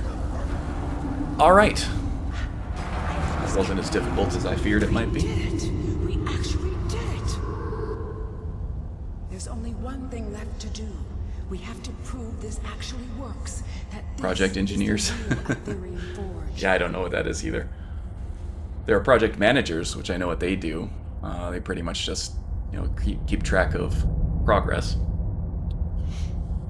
By forging something, of course. Which, depending on what methodology you're using, is of varying levels of usefulness, but managers tend to want to hire other managers, I suppose. Damn it. Wait. Yes, there is. The shards. Trust me, as an engineer in a different field, railway systems, it's the same. Projects are run by economists, project leaders with no technical knowledge or experience. Yeah, I deal with a lot of that in my field too. And project engineers, whatever the hell they are, and their role is. Yeah, project engineers, that's kind of a new one to me. That must be a railway-specific thing that they created just to have more non-technical engineer roles that they can This may be the only siphon chance money we into, ever I get guess. to use the full From what I've read, it was Adam Badowski that took over as game director and changed things up for the worst. Sounds like he should step down and let someone else lead. Yeah, I've read some of the Jason Schreier articles, but that insider information that he gets, I'm sure he can trust his sources, but they tend to come with a heavy bias, right? And there are so many conflicting accounts that sort of contradict the things that he is supposedly getting from his sources, that I don't know how much I can trust his stuff anymore. I want to trust him, because so much of his stuff is not refuted that I think for the vast majority of what he puts out there, it's accurate and fair. But I don't know. I feel like there are so many conflicting results or conflicting reports from what he is saying from multiple different sources that I think you got to take whatever he's putting out there as a grain of salt, because he does obviously have very strong biases against studio leads and for the engineers, which I, as an engineer, I'm all for, right? But at the end of the day, you want accuracy. But I will say that the reports that he's been getting and publishing, they sound completely feasible. I mean, again, it's the same story that both of us have been telling each other right now about, you know, engineers versus the marketers. So it's definitely feasible. There's always two sides of the story, yeah.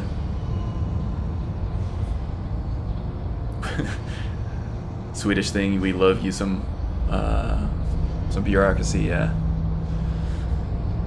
I mean, who knows? At the end of the day, it is definitely the CEO's fault, right, for allowing this to happen and for favoring What is it? marketing over engineering so heavily, right?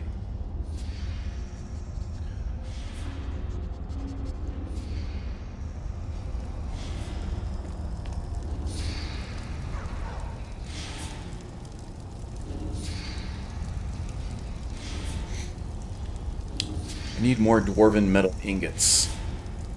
Let's see, I feel like those are floating around here somewhere, right?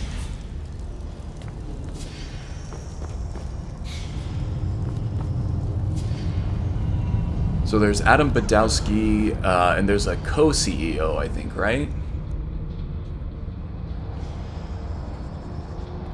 Like Marcin Uwinski, I think? He's not the CEO, he's some other high-level guy. But I thought he was co-CEOs with somebody else as a partner, and I don't remember the guy's name. Off the top of my noggin, anyway. But yeah, lots of blame to be had and be shared right up there at the tip top, and pretty much nowhere else. Because you really can't blame the marketing team either, because it's not up to them to decide what state the game ships in, or how things are engineered, or how the engineering team operates, what methodologies they use, or, you know, what the engineering team is going to spend their time on. It's completely up to the upper levels of management to facilitate cross-department communication like that, so that the marketers know what to actually market. It seems like they were given a blank check. They were saying, okay, hype this thing up as much as possible. Here's all the money that we can afford, which is a ton. And marketers were like, oh, hell yeah, let's get Keanu Reeves in on this. And it completely changed around the game. Probably for the worse. I love Keanu, but it sounds like from reports coming in that the actual developers of the game were onto something really cool, and that they had to booger things up in order to get Keanu to fit in to the game. Which I think is what you're referring to with Adam Badowski coming in and mucking things up as a project lead there.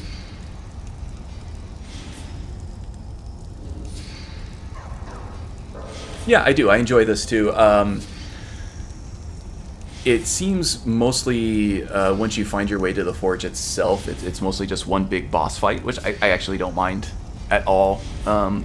It would have been nice to maybe have some Falmer cannon fodder or something on the way just to warm you up. But I do like this quest. The Aetherium Crown is probably by far the most powerful thing that you can forge with this if you can get 2 Standing Stone abilities. The rest of it is kind of blah.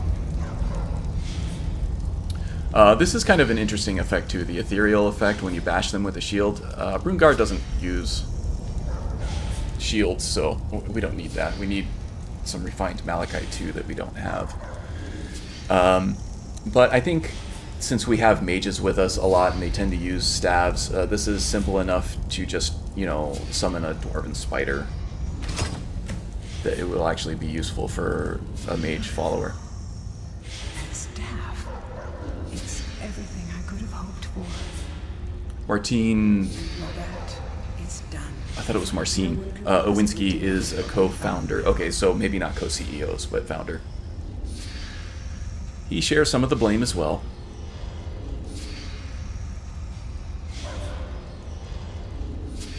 Congratulations and thanks, Katria. I've waited so long for this moment.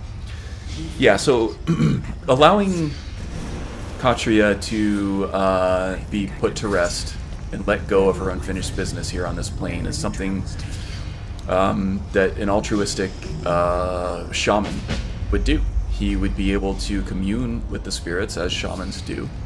And I think he feels pretty good being able to help her move on to the next plane, wherever that might be.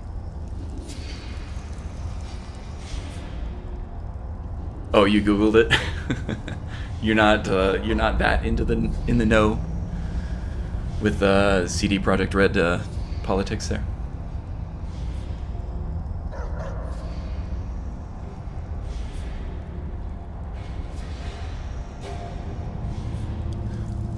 Yeah, okay, so there we go. Done complaining about Cyberpunk and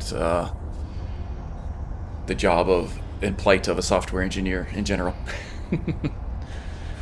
Yeah, and I think this about does it for this stream too. So thank you everybody for joining me. It was fun hanging out and having related and unrelated conversations. As always, consider you all friends, and thank you for joining me to play some Skyrim with me here. If you did happen across this content just through YouTube or whatever, and you enjoyed it, there is plenty more like it in the description below. Follow any one of the links there. It's all great stuff. So yeah, thanks again for everybody who joined, and I'll see you next time. Actually, next time you will not see me. Next time will be Baofish taking my slot on his channel to showcase everybody's character concepts. So if you're interested in that, do check out Baofish's link below, and that's where I'll be during my normal Saturday time slot next week. But the week after, I will be right back at it again, either with Jagasta or somebody else, or maybe just to show off the master level spells that I'm not able to cast at the moment because of magicka pool limitations. But we'll see. We'll see what fancy strikes me at the moment. But yeah, thanks to all who joined once again and had some fun. Until next time, take care of yourself, okay?